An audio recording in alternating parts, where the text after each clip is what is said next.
तो अब हम पोस्ट इंडिपेंडेंस हिस्ट्री को डिवाइड कर लेंगे प्राइम मिनिस्टर ऑफ इंडिया के हिसाब से। हमारे इंडिया में क्या है, जैसे ही हम आज़ाद हुए थे उसमें 1947 में एक इंटरिम गवर्नमेंट बनी थी जिसमें प्राइम मिनिस्टर चूज़ किया गया था पंडित जवाहरलाल नेहरू को। लेकिन एक्चुअल इलेक्शंस हुए थे 1951 में, जिसमें कि पंडित जवाहरलाल नेहरू को एक्चुअल में पीएम इलेक्ट किया गया था। एनीवे, तो तब से हमारे पास अभी तक 18 प्राइम मिनिस्टर्स आ चुके हैं। इन 18 प्राइम मिनिस्टर्स के कार्यकाल में जो जो इम्पोर्टेंट इवेंट्स हुए हैं उनको हम ऐसे समझने की कोशिश करेंगे उनके हिसाब से। पहले हमारी कोशिश ये रहेगी कि हम ये समझें कि कौन कौन से प्राइम मिनिस्टर आए हैं, उनको सीरियल वाइज याद रखें। तो पहले मैं आपको इस निमोनिक का यूज़ करके बताऊंगा कि कैसे याद रखना है, ठीक है। इस निमोनिक के बाद दूसरा तरीका फिर मैं आपको लॉजिकली बताऊंगा कि कैसे पावर ट्रांसफ़र हुआ एक प्राइम मिनिस्टर से दूसरे प्राइम मिनिस्टर में, एक स्टोरी के मतलब एक रियल लाइफ के थ्रू, ठीक है। तो पहले स्टोरी के थ्रू देख लेते हैं। स्टोरी क्या है, नेहरू के गुजर जाने का सदमा लाल बहादुर सह ना सके तो वो भी गुजर गए। तब नेहरू की बेटी इंदिरा ने पूरे देश को संभाला और चरण सिंह ने उनकी मदद की, पर फिर इंदिरा गांधी को भी मार दिया गया और उनके बेटे राजीव गांधी ने सरकार संभाली। राजीव जी एक वीसीडी प्रोग्राम पर आए और लोगों को अहिंसा और अमन से रहने को कहा, ठीक है। अब देखिए इसमें क्या है, नेहरू से पता चल गया पंडित जवाहरलाल नेहरू, जो भी हाईलाइटेड है वही है हमारे प्राइम मिनिस्टर। फिर क्या आ गए, गुलजारी लाल नंदा आ गए, ठीक है, एज अ केयर टेकर। फिर लाल बहादुर शास्त्री जी आ गए, फिर गुलजारी लाल नंदा आ गए, फिर इंदिरा गांधी आ गई, देश से देसाई हो जाएगा मोरारजी देसाई, फिर चरण सिंह, ठीक है, पर फिर इंदिरा गांधी आ गई, उनके बेटे राजीव गांधी आ गए।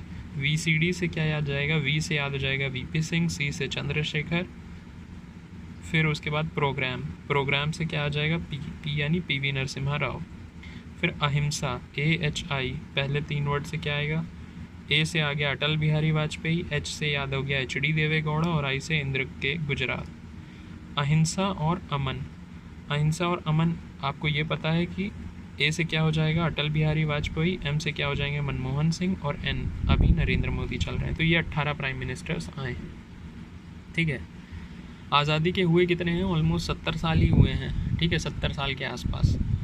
जैसे हमारे पास 14-15 प्राइम मिनिस्टर्स ही होने चाहिए थे, लेकिन ये 3 एक्स्ट्रा क्यों आ गए, क्योंकि इनमें से कईयों की कुछ लोग लंबे पीरियड तक ही रहे, लेकिन ये 1989 से 1999 के पीरियड में इन 10 साल में हमें 5 प्राइम मिनिस्टर मिल गए थे इंस्टेड ऑफ जस्ट 2, तो इसलिए इतने प्राइम मिनिस्टर बढ़ गए। एनीवे, तो ये तो था एक स्टोरी के थ्रू। अब देखते हैं रियल लाइफ इवेंट में कैसे पावर का ट्रांसफ़र हुआ। तो हमारे पंडित जवाहरलाल नेहरू ये क्या होते हैं, ये पहले प्राइम मिनिस्टर होते हैं 1947 से 17 ईयर्स तक, 1964 तक। इसकी मतलब ये प्राइम मिनिस्टर फॉर लाइफ रहते हैं। इनके बाद क्या होता है, जैसे ही पंडित जवाहरलाल नेहरू की मृत्यु हो जाती है तो उसके बाद कांग्रेस के अंदर एक पावर गैप आ जाता है, और उसमें क्या होते हैं, जो हमारे ओल्ड पॉलिटिकल लीडर्स होते हैं, पावरफुल लीडर्स होते हैं कांग्रेस के, वो सिंडिकेट ग्रुप्स का फॉर्मेशन कर लेते हैं, ठीक है। अब उनके पास चॉइस रहती है किसके बीच में, मोरारजी देसाई और लाल बहादुर शास्त्री के बीच में, ठीक है। मोरारजी देसाई पहले इंडियन कांग्रेस का हिस्सा थे, तो उन्होंने ये देखा कि लाल बहादुर शास्त्री जी जो हैं वो भोले भाले आदमी हैं, सॉफ्ट स्पोकन बंदे हैं, तो इन्हीं को प्राइम मिनिस्टर बना देते हैं, पीछे से हम कंट्रोल कर लेंगे, ठीक है। तो फिर इन्होंने बना दिया प्राइम मिनिस्टर किनको, लाल बहादुर शास्त्री जी को। लाल बहादुर शास्त्री, अच्छा मैं एक चीज़ बीच में बताना भूल गया कि जब पंडित जवाहरलाल नेहरू बने तो अगला इलेक्शन ऑर्गेनाइज कराने के पहले क्या है, टाइम लगेगा ना अगला इलेक्शन कराने में, तो इसलिए गुलजारी लाल नंदा तब तक के लिए प्राइम मिनिस्टर बन गए थे। अगेन अब जब लाल बहादुर शास्त्री जी प्राइम मिनिस्टर बन जाते हैं तो इनकी क्या होता है, ताशकंद में कॉन्स्पिरेसी बोला जाता है, इनकी मौत हो जाती है, ये भी मर जाते हैं। तो उसका रिजल्ट क्या होता है, जब इनकी मृत्यु हो जाती है तो अगेन गुलजारी लाल नंदा जी को बना दिया जाता है नेक्स्ट प्राइम मिनिस्टर, तब तक जब तक कि हम अगला प्राइम मिनिस्टर इलेक्ट नहीं कर लेते। अगेन तो अभी क्या है, कांग्रेस के अंदर सिंडिकेट ग्रुप ही पावरफुल है, तो उसका क्या असर पड़ा, फिर से सिंडिकेट ग्रुप के पास ये आ गई दुविधा कि अब किसको प्राइम मिनिस्टर बनाया जाए। तो उनको ये समझ में आ गया कि इंदिरा गांधी जी, उनकी नज़र पड़ी इंदिरा गांधी जी पे कि ये तो लड़की हैं, ये बच्ची हैं, इनको आसानी से मैनिपुलेट कर लेंगे, लेकिन but they could not have been more wrong. Indira Gandhi ji जो दुर्गा का दूसरा रूप निकली, उन्होंने आते ही धमाकेदार एंट्री की, कांग्रेस को 2 टुकड़ों में तोड़ दिया था, कांग्रेस आर और कांग्रेस ओ। एनीवे, अभी तक अब आपने देखा होगा कि आज़ादी के बाद आपके पंडित जवाहरलाल नेहरू आते हैं, लाल बहादुर शास्त्री जी, गुलजारी लाल नंदा, इंदिरा गांधी, ये सारे के सारे लीडर्स जो हैं ये सब क्या हैं, कांग्रेस के ही लीडर्स हैं, ठीक है। तो फिर क्यों कांग्रेस को इसलिए बनाया गया था, क्योंकि 1885 में जब कांग्रेस का इस्टेब्लिशमेंट हुआ था तो तब से लेकर जब तक इंडिया को आज़ादी नहीं मिली तब तक क्या है, कांग्रेस पार्टी को माना जाता है कि उसने ही पूरी कोशिश की है और हमको आज़ादी दिलाई है, इसीलिए आज़ादी के बाद जब भी इलेक्शंस हुए हमने कांग्रेस पार्टी पे ज़्यादा भरोसा दिखाया। तो अगर कांग्रेस पार्टी के अलावा दूसरी सरकार को आना था, इसका मतलब कि कांग्रेस पार्टी के लीडर को कुछ बहुत बुरा करना पड़ेगा, तभी लोगों का विश्वास टूटेगा। तो इंदिरा गांधी ने क्या किया था, अपने पहले टर्म में इमरजेंसी लगा दी थी जब वो पहली बार आई थी। अब इमरजेंसी के अंदर मतलब बोला जाता है कि एट्रॉसिटीज़ बहुत ही ज़्यादा हुई, एक मतलब डार्क फेज़ माना जाता है इंडिया की पोस्ट इंडिपेंडेंस हिस्ट्री का। इसमें शायद ऐसा भी हुआ था कि लोगों को मतलब स्टेरिलाइज किया जा रहा था, कुछ ऐसा था, ठीक है, कि और बच्चे पैदा ना किए जा सके पॉपुलेशन कंट्रोल के लिए। एनीवे, तो इतने हार्ड मेजर्स लिए गए, इसलिए पहली बार लोगों ने अपना मैंडेट सुनाया और कांग्रेस के अलावा नॉन कांग्रेस पार्टी आई थी। अब नॉन कांग्रेस पार्टी कौन सी थी? जनता पार्टी। मैं बता रहा था जैसे कि मोरारजी देसाई और लाल बहादुर शास्त्री जी के बीच में जब कंपटीशन था तो भी लाल बहादुर शास्त्री जी को पीएम बना दिया गया। फिर अगेन मोरारजी देसाई को ना बना के इंदिरा गांधी को प्राइम मिनिस्टर बना दिया गया था। तो मोरारजी देसाई इंडियन नेशनल कांग्रेस छोड़कर आ गए थे जनता पार्टी में, जो कि ऑपोजिशन का यूनाइटेड ऑपोजिशन थी, ढेर सारी पार्टीज़ का अलायंस थी। तो अगले प्राइम मिनिस्टर बने मोरारजी देसाई। बट फिर यही है कि पहली बार नॉन कांग्रेस पार्टी सेंटर में आई है, जनता पार्टी। तो यही है कि उन्हें पहली बार पावर मिली है, तो उनसे ये मतलब पावर झेली नहीं गई, वो आपस में ही लड़ने लगे पावर के लिए। एक अलायंस थी तो सब में होड़ मच गई कि मुझे पावर चाहिए, मुझे पावर चाहिए। तो पहले मोरारजी देसाई और चरण सिंह दोनों आपके किसके हैं? जनता पार्टी के ही लीडर्स हैं। पहले मोरारजी देसाई बने, बाद में चरण सिंह को प्राइम मिनिस्टर बनना था। अब चरण सिंह थ्रू आउट कैंपेन किए थे इंदिरा गांधी जी के अगेंस्ट, लेकिन जब इनको प्राइम मिनिस्टर बनना पड़ा तो इन्होंने कांग्रेस का ही सपोर्ट ले लिया। तो ये चीज़ मतलब बहुत ही अजीब सी है इनके साथ, कि मतलब लालच दिखाती है ये पावर का। एनीवे, तो इनके साथ टिट फॉर टैट हुआ। कांग्रेस पार्टी ने लास्ट टाइम पर इनसे अपना सपोर्ट खींच लिया था, तो चरण सिंह की भी गवर्नमेंट गिर गई थी। तो लोगों ने ये देखा कि ये जो नॉन कांग्रेस पार्टी है, जनता पार्टी, इसमें ये तो आपस में ही लड़ रहे हैं। जब ये आपस में लड़ रहे हैं तो फिर देश को क्या संभालेंगे? और इसी बीच इंदिरा गांधी जी आ जाती हैं और वो प्रॉमिस करती हैं कि वो ऐसी गवर्नमेंट देंगी जो एक्चुअल में गवर्न कर सके, ये नहीं कि जिसके बीच में पावर की ही लड़ाई होती रहे। तो इंदिरा गांधी दोबारा सेलेक्ट होकर आती हैं सेकेंड फेज़ में as prime minister of India. तो पहली बार तो वो इमरजेंसी की वजह से चली गई थी। दूसरी बार क्या था? दूसरी बार ये गुस्सा हो गया था कि इस बार उन्होंने अलग ही लेवल पर मचा दिया था। मतलब दिक्कत क्या हुई थी, गोल्डन टेम्पल में खालिस्तानी मिलिटेंट्स घुस गए थे। तो इंदिरा गांधी ने उनको वहाँ से निकालने के लिए क्या किया था, और फोर्टिफिकेशन शुरू कर दिया था उन्होंने गोल्डन टेम्पल का। तो क्या किया था, इंदिरा गांधी ने उनको हटाने के लिए ऑपरेशन ब्लू स्टार लॉन्च किया था और टैंक घुसवा दिए थे गोल्डन टेम्पल के अंदर, जिसमें कि सिखों के एक तो जो होली बिल्डिंग है, रिलीजियस बिल्डिंग है, और उनके जो रिलीजियस टेक्स्ट हैं उनको काफ़ी नुकसान हुआ था। रिज़ल्ट ये हुआ कि सिख कम्युनिटी गुस्सा आ गई।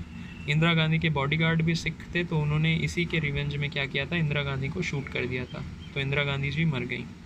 अब जैसे ही इंदिरा गांधी जी की मौत हुई, जनता इमोशनल है ही इंडिया की, तुरंत सिंपैथी पूरे देश में छा गई। और ऑब्वियस लीडर जो थे जिनको कि लोगों ने सिंपैथी के कारण सपोर्ट दिया, वो थे उनके बेटे राजीव गांधी। ठीक है, तो राजीव गांधी बन गए प्राइम मिनिस्टर। अब बेटा माँ की मौत का बदला तो लेगा ही। हुआ क्या था, इंदिरा गांधी की मौत के बाद सिखों के अगेंस्ट पूरी कंट्री हो गई थी, एंटी सिख राइट्स चालू हो गए थे। ठीक है, सिखों को खोज कर मारा जा रहा था। इसको बोला जाता है कि एक ब्लॉट है इंडियन डेमोक्रेसी पे। एनीवे, तो अभी तक राजीव गांधी जी की गवर्नमेंट आई थी। राजीव गांधी तक एक स्पेशल चीज़ है। क्या स्पेशल चीज़ है? वो ये है कि जब तक राजीव गांधी जी थे तब तक क्या थी, सिंगल पार्टी को मेजॉरिटी मिल रही थी हमारे इलेक्शन में। तो क्या था, स्टेबिलिटी थोड़ी सी बनी हुई थी। अनलेस खुद ही लड़ने लगो आप, तब तक स्टेबिलिटी बनी हुई थी। तभी तो देखो पंडित जवाहरलाल नेहरू 17 साल रहे, लाल बहादुर शास्त्री की डेथ हो गई, वरना वो भी लंबे टाइम तक रहते। इंदिरा गांधी 11 साल तक रहीं।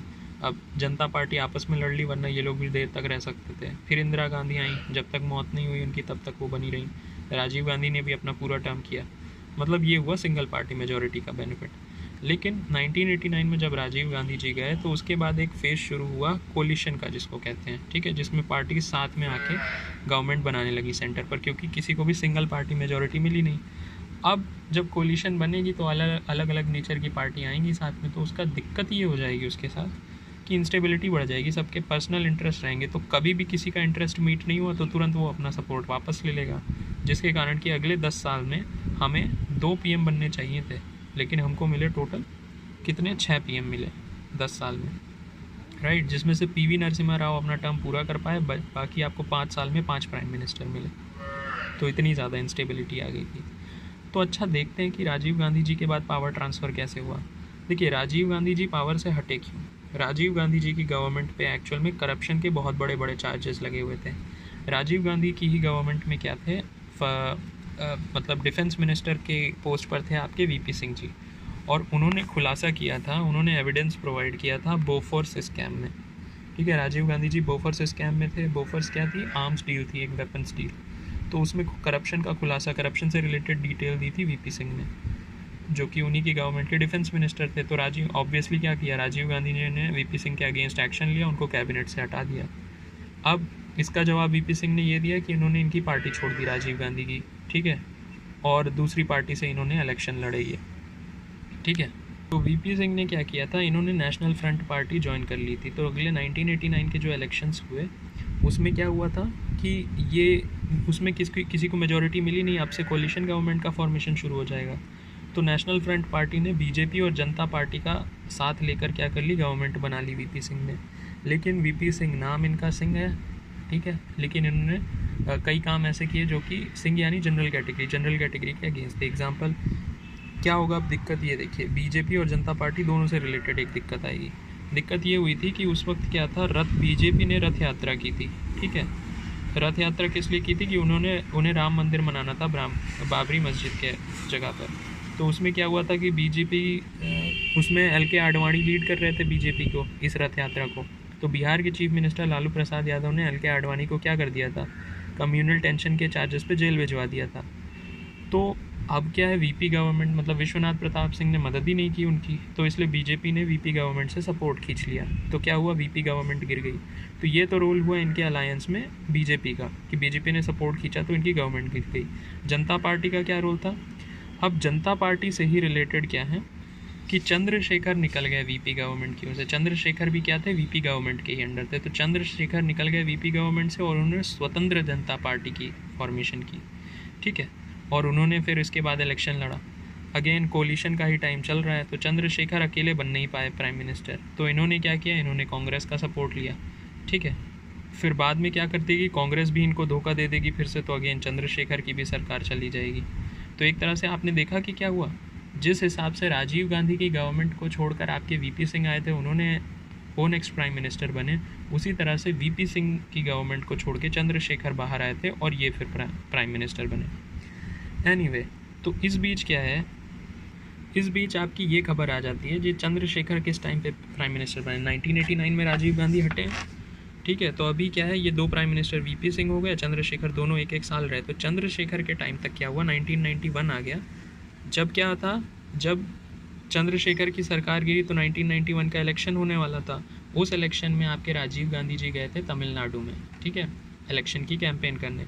लेकिन तब क्या कर दिया गया था, राजीव गांधी का असैसिनेशन कर दिया गया था एक सुसाइड बॉम्बर के द्वारा। राजीव गांधी भी कांग्रेस पार्टी के थे। अगेन एक लीडर आपका मरा तो पब्लिक सिंपैथी तुरंत आ गई किसके पास, कांग्रेस के पास। तो अगला लीडर ऑब्वियसली कांग्रेस से चुना जाना था। कांग्रेस में चुनते आप किसको, जवाहरलाल नेहरू बड़े थे, वो निकल गए, उनकी बेटी इंदिरा गांधी आई, वो चली गई। इंदिरा गांधी के बेटे राजीव गांधी का असैसिनेशन हो गया। लेकिन इंदिरा गांधी और राजीव गांधी, इन दोनों के टाइम पर एक बहुत ही लॉयल बंदा था जिसका नाम था PV नरसिम्हा राव, जो कि इम्पॉर्टेंट पोजीशन रखते थे, तो वही ऑब्वियस लीडर बन के उभरे। तो 12वें प्राइम मिनिस्टर आपके आ जाएंगे कौन, PV नरसिम्हा राव। ठीक है, देखिए, करप्शन चार्जेस आपके शुरू हुए थे राजीव गांधी से, इसीलिए राजीव गांधी काफ़ी इंपॉर्टेंट है। एक तो उन्हीं के बाद से कोलिशन गवर्नमेंट फॉर्म होना हुई, इसलिए इंस्टेबिलिटी आई अगले 10 साल 1989 से 99 तक। और करप्शन की भी बात करेंगे तो राजीव गांधी पे पहले करप्शन के इल्ज़ाम लगे, और इनके बाद ही जो भी गवर्नमेंट थोड़े टाइम के लिए भी रहेगी उस पर तुरंत करप्शन के चार्ज हो जाएंगे। ठीक है, जो भी छोटे छोटे टाइम तक रहेगी उनके पास तो इतना टाइम ही नहीं है कि करप्शन करें। तो PV नरसिम्हा राव आए, इन्होंने 5 साल तक अपना टर्म निभाया, तो इन पर भी क्या हुए, करप्शन के चार्जेस लगने लगे। ठीक है, तो PV नरसिम्हा राव के ऊपर लगे। अब इसके बाद क्या है कि जब इनके ऊपर करप्शन के चार्जेस लगे तो नेक्स्ट यहाँ से ऑल्टरनेटिव शुरू हो जाएगा। ऑल्टरनेट यानी कांग्रेस पार्टी के ऊपर करप्शन चार्जेस लगे तो अगली आएगी बीजेपी के बाद आएगी फिर कांग्रेस, फिर बीजेपी, फिर कांग्रेस, फिर बीजेपी। तो इस तरह से ऑल्टरनेट चलेगा, देखते हैं कैसे। तो PV नरसिम्हा राव किसके थे, PV नरसिम्हा राव कांग्रेस पार्टी के थे, तो इन पर लगे करप्शन के चार्जेस। तो नेक्स्ट प्राइम मिनिस्टर आए बीजेपी के, वो थे कौन, अटल बिहारी वाजपेयी जी। इनके बाद अगले 3 साल में क्या होंगे, 3 प्राइम मिनिस्टर बनेंगे, अटल बिहारी वाजपेयी, एच.डी. देवेगौड़ा और इंद्र कुमार गुजराल। तो अब अटल बिहारी वाजपेयी जी, अगेन उस वक्त क्या था, कोलिशन का टाइम था, तो सिंगल पार्टी की मेजॉरिटी नहीं थी, तो अटल बिहारी वाजपेयी क्या कर रहे थे, ये मेजॉरिटी नहीं प्रूव कर पाए।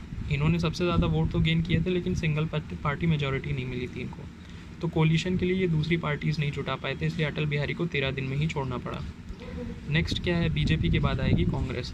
तो कायदे से बोला जाए एच.डी. देवेगौड़ा और इंद्र कुमार गुजराल, ये दोनों कांग्रेस के नहीं थे, ये दोनों थे यूनाइटेड फ्रंट के, यूनाइटेड फ्रंट नाम की पार्टी के, लेकिन इन्हें कांग्रेस का सपोर्ट मिला हुआ था। लेकिन एच.डी. देवेगौड़ा जैसे ही प्राइम मिनिस्टर बनते हैं, कांग्रेस तुरंत सपोर्ट खींच लेती है, ठीक है। तो एच.डी. देवेगौड़ा की सरकार गिर जाती है, कांग्रेस बोलती है कि हमें एच.डी. देवेगौड़ा नहीं चाहिए यूनाइटेड फ्रंट से, हमें चाहिए इंद्र कुमार गुजराल। तो next prime minister United front से आते हैं इंद्र कुमार गुजराल जी, कांग्रेस के सपोर्ट से। बाद में फिर से क्या हुआ, कांग्रेस ने फिर इंद्र कुमार गुजराल की ओर से सपोर्ट खींच लिया। तो लोगों ने देखा कि क्या है, कांग्रेस के सपोर्ट से जो यूनाइटेड फ्रंट के लीडर्स आ रहे हैं, ये लोग देश तो चला ही नहीं पा रहे हैं, तो ऑब्वियसली नेक्स्ट चॉइस क्या होगी, बीजेपी। लेकिन अब बीजेपी ने क्या कर लिया था, एनडीए मतलब नेशनल डेमोक्रेटिक अलायंस बना ली थी, और कांग्रेस ने क्या कर लिया था, यूपीए बना लिया था, यूनाइटेड प्रोग्रेसिव अलायंस। इन दोनों ने ये अलायंस बना लिया था रीजनल पार्टीज से मिलके। तो अब बीजेपी कांग्रेस बोलने के बजाय एनडीए यूपीए बोलूँगा मैं। तो एनीवे, एच.डी. देवेगौड़ा और इंद्र कुमार गुजराल यूनाइटेड फ्रंट के लीडर थे, कांग्रेस के सपोर्ट से आए थे।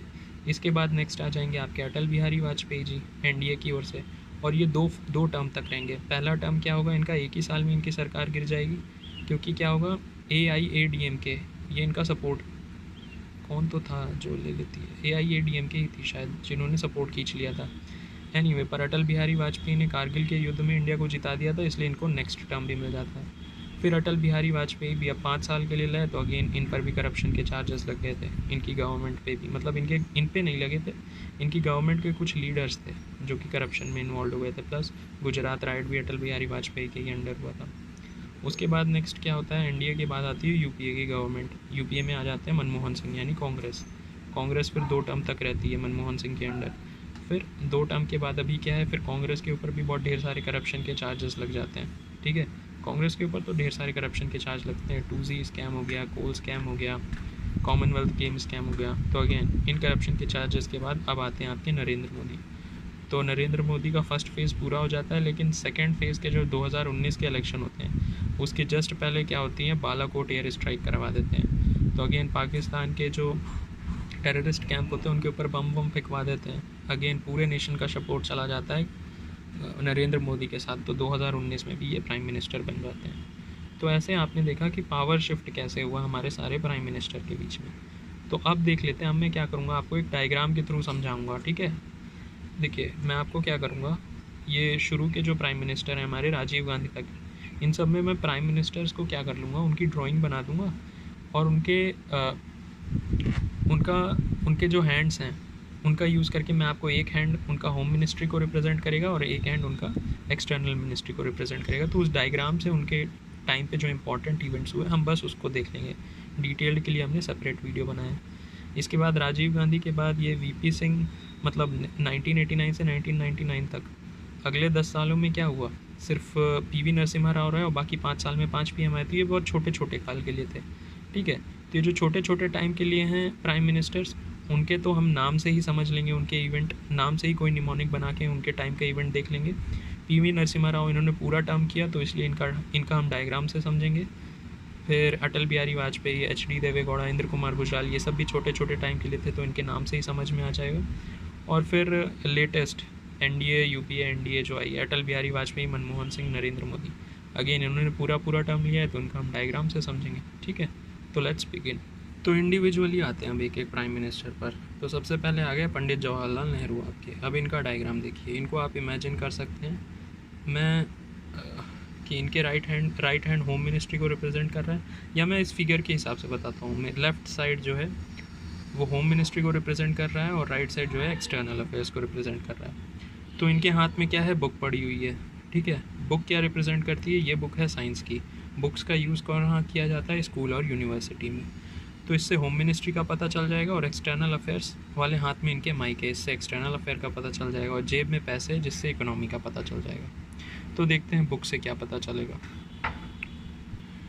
तो इन बुक्स से हमको क्या पता चलेगा, इन बुक से पता चलेगा जैसे बच्चे सबसे पहले कहाँ जाते हैं, स्कूल, होम के लिए ये देखिए इनके दो रोल थे। जैसे ये प्राइम मिनिस्टर आपके घर वालों के लिए यानी होम के लिए कैसे थे, इंस्टीट्यूशन बिल्डर के रूप में थे, और एक्सटर्नल के लिए कैसे थे, एक्सटर्नल अफेयर से रिलेटेड ये एक निगोशिएटर की तरह एक्ट करते थे। तो घर में इन्होंने क्या इंस्टीट्यूशन बिल्ड किए, जैसे हाथ में बुक है तो बुक से आया सबसे पहले स्कूल में एजुकेशन प्राप्त की तो इन्होंने एनसीईआरटी इस्टेब्लिश की।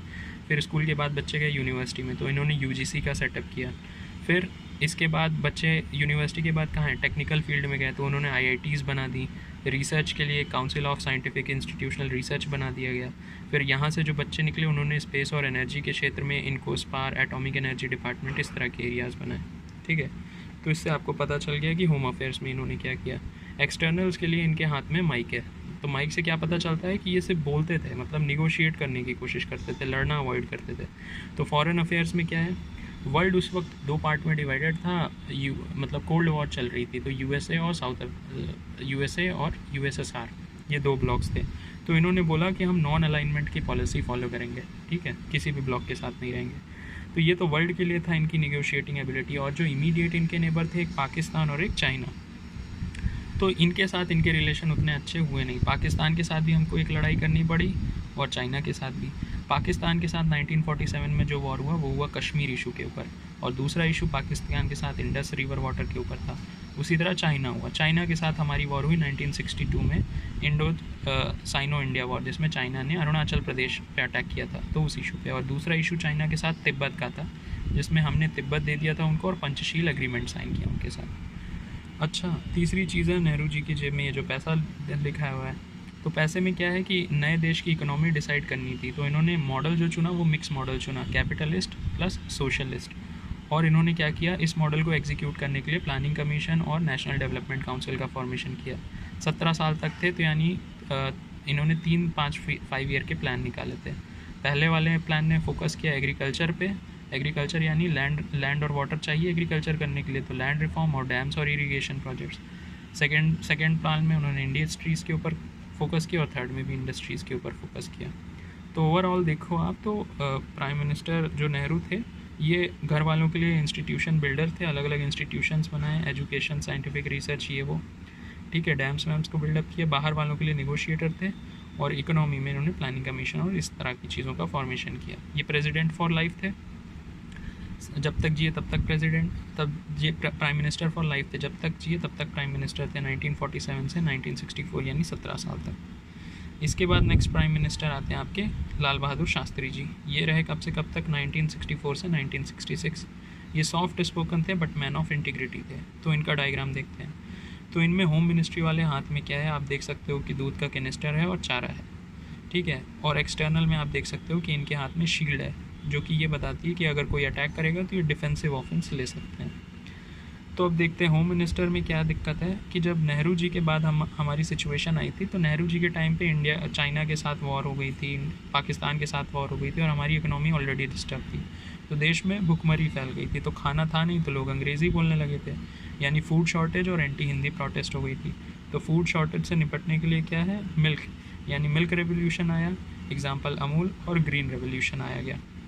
एक्सटर्नल अफेयर्स की बात करें तो हम ऑलरेडी पाकिस्तान और चाइना के साथ वॉर कर चुके थे, चाइना से हार गए, तो हम चाइना के बाद अगली लड़ाई नहीं लड़ी। लेकिन पाकिस्तान से हमारी लड़ाई लाल बहादुर शास्त्री के भी अंडर हुई। इनके साथ अगेन कश्मीर इशू पर ही लड़ाई हुई थी।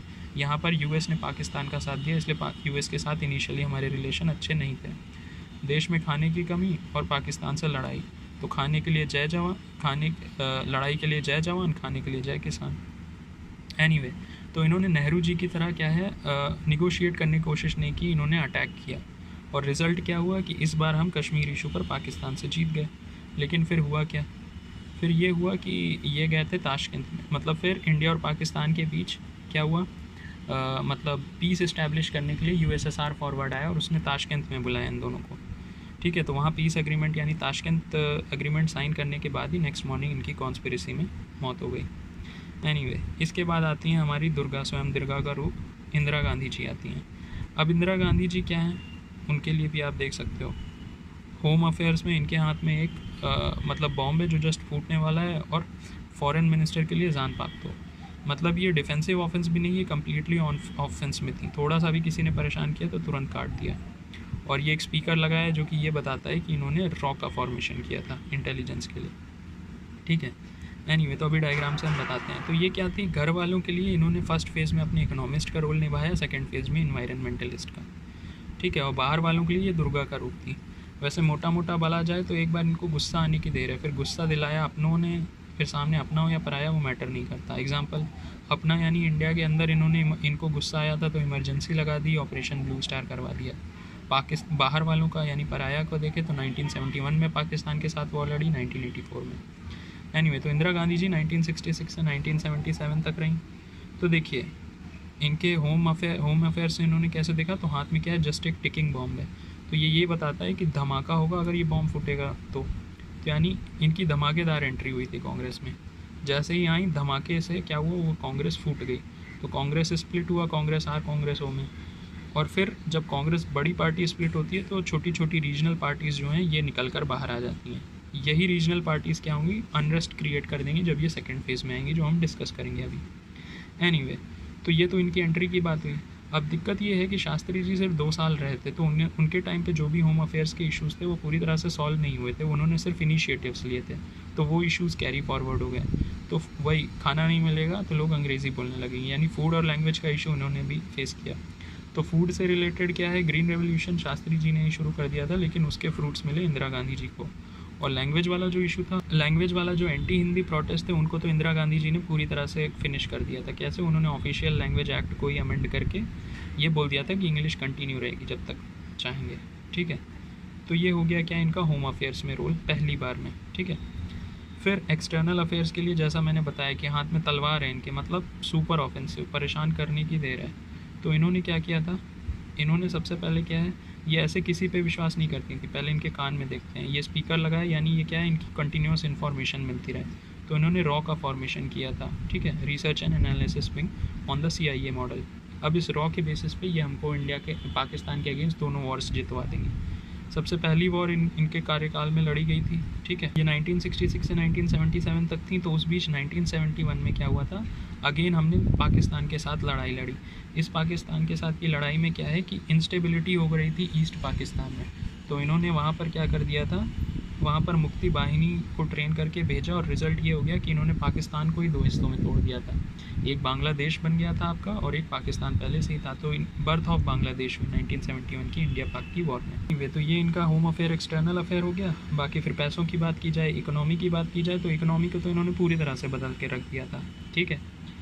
66 से 1977 तक 11 साल तक रही। तो 2 5 ईयर के प्लान आए थे इनके अंडर, 4th और 5th ईयर प्लान, ठीक है। प्राइमरी और सेकेंडरी सेक्टर दोनों पर इन्होंने फोकस किया। 5th 5 ईयर प्लान के वक्त क्या थी, इन्होंने इमरजेंसी भी लगा दी थी। इस वजह से 5th 5 ईयर प्लान को ये फोर्सफुली भी इम्प्लीमेंट कर सकी, जिसके कारण इंडिया को पहली बार पर कैपिटा ग्रोथ 5% से ज़्यादा हुई। मतलब 5th 5 ईयर प्लान बहुत ही ज़्यादा सक्सेसफुल रहा। एनीवे इकोनॉमी में दूसरा इन्होंने क्या किया, इन्होंने रॉबिन हुड का, फीमेल रॉबिन हुड का रोल निभाया, यानी मनी गरीबों से लेकर, इन्फ्लुएंशियल क्लास से मनी लेकर गरीबों में बचाएं। इन्फ्लुएंशियल क्लास से कैसे मनी लिया, सबसे पहले बैंकों का नेशनलाइजेशन कर दिया, जिससे बैंक स्टेट के कंट्रोल में आ जाए, जिससे उन बैंक से गरीबों को भी पैसा दिया जा सके instead of just industrialist.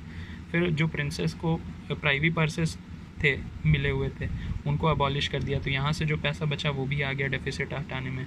Land reforms इन्होंने लाए, जो भी बड़े बड़े पेजेंट्स थे उनकी लैंड पे लैंड सीलिंग लगा दी, तो जो लैंड मिली उसे मार्जिनल फार्मर्स में रिडिस्ट्रीब्यूट कर दिया। तो एक तरह से रॉबिन हुड का भी रोल किया। तो इन्होंने अपनी ओर से कोशिश सभी की, लेकिन वही है, हम पर क्या था, होम अफेयर्स में भी फूड शॉर्टेज चल रही थी। फिर उसके बाद क्या है, पाकिस्तान के साथ भी इनके टाइम में 1971 में वॉर हो गई। तो इन सब के साथ, और इकोनॉमी हमारी वीक चल ही रही थी, ठीक है। मेजर्स लिए, लेकिन वो जल्दी असर नहीं दिखा पाए।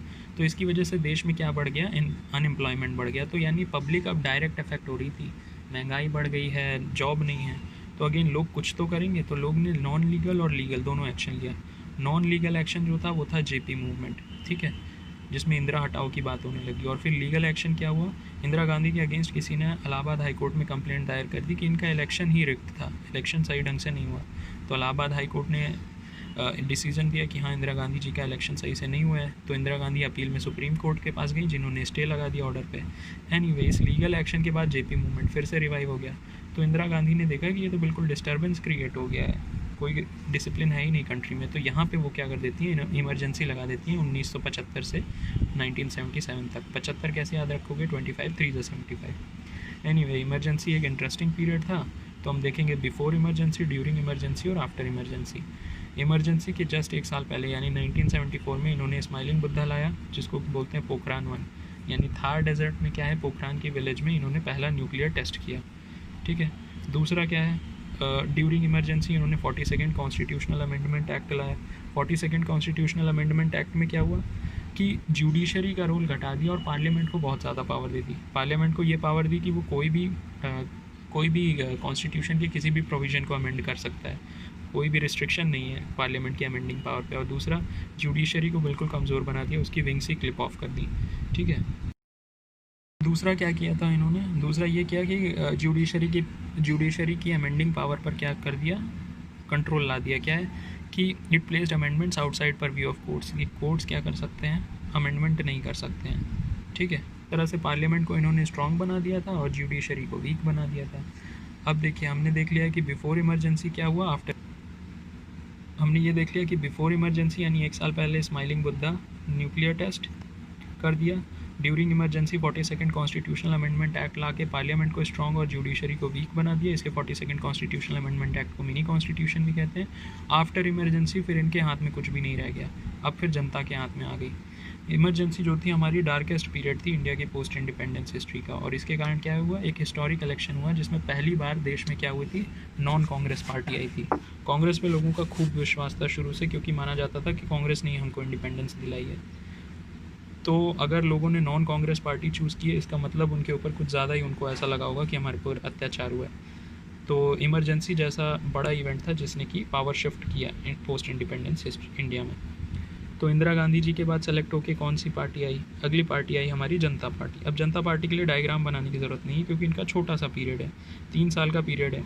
इन्होंने मेनली क्या काम किया, मेनली इन्होंने जो ये अचीव कर पाए वो बस ये था कि एक इन्वर्टर की तरह काम किया। जैसे इन्वर्टर डीसी करंट को एसी करंट में बदलता है, उसी तरह इन्होंने इमरजेंसी के जो भी प्रोविजंस थे उसको नॉन इमरजेंसी के प्रोविजंस में बदल दिया। ठीक है।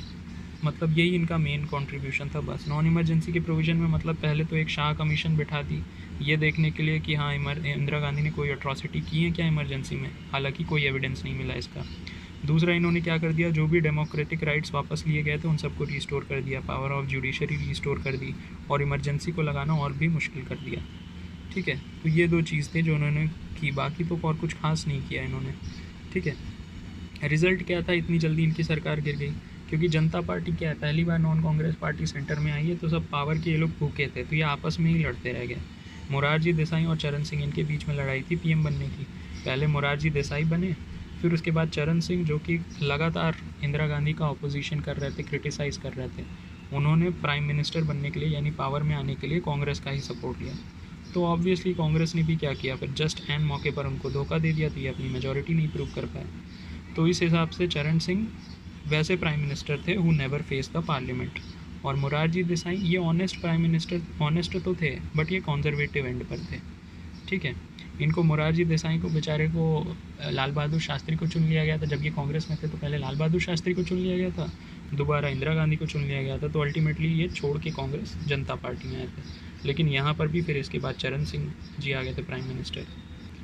एनीवे, जनता पार्टी के अनसक्सेसफुल बिहेवियर से ये पता चल गया कि ये जो जनता पार्टी के लोग हैं ये तो आपस में ही लड़ते रहेंगे। तो लास्ट टाइम हमने देख लिया था कि जनता पार्टी जब आई थी पावर में तो वो अपने आप को प्रूव नहीं कर पाई थी, वो आपस में ही लड़ते रह गए थे, तो लोगों का विश्वास उन पे से हट गया था, और उन्होंने वापस चूज़ किया किसको, इंदिरा गांधी जी को वापस वो पावर में लेके आए, क्योंकि इंदिरा गांधी ने प्रॉमिस किया कि वो एक्चुअल में एक ऐसी गवर्नमेंट बनाएंगी जो गवर्न कर सके, ना कि आपस में ही लड़ती रहे। तो हुआ क्या, ये इंदिरा गांधी जी का सेकेंड फेज़ होता है। अब जैसा मैंने बताया था कि इंदिरा गांधी अपने आप में दुर्गा का रूप थी, वो क्या थी, पहले फेज़ में उन्होंने इकोनॉमिस्ट की तरह एक्ट किया था, देश की इकोनॉमी सुधारने की कोशिश की थी। ठीक है। रॉबिन हुड बन के, मतलब अमीरों से पैसा लेके गरीबों तक को देने की कोशिश की उन्होंने। लेकिन जो उनका दूसरा फेज़ था उसमें वो एनवायरनमेंटलिस्ट की तरह एक्ट की। एनवायरनमेंटलिस्ट मतलब एनवायरनमेंट से रिलेटेड ढेर सारे एक्ट पास किए उन्होंने। टेक्निकली बोला जाए तो ये सही नहीं है, उन्होंने अपने फर्स्ट फेज़ में भी 2 एनवायरनमेंट के एक्ट पास किए और दूसरे फेज़ में भी 2, लेकिन याद रखने की दृष्टि से ये आसान है। एनीवे, तो इस बार देख लेते हैं कि होम अफेयर्स, एक्सटर्नल अफेयर्स और इकोनॉमी में इंदिरा गांधी जी ने अपने सेकेंड फेज़ में क्या क्या चेंजेस किए थे। तो होम अफेयर्स की जैसे मैंने बात की थी कि जब आपने डायग्राम देखा था तो आपको क्या दिखा था कि इंदिरा गांधी जी के होम अफेयर्स वाले हैंड में क्या है, एक बम बना हुआ है। बम बना हुआ है यानी जैसे ही उनकी एंट्री कैसे होती है होम अफेयर्स में, गवर्नमेंट में जैसे ही वो एंटर करती है कांग्रेस स्प्लिट होता है धमाके से।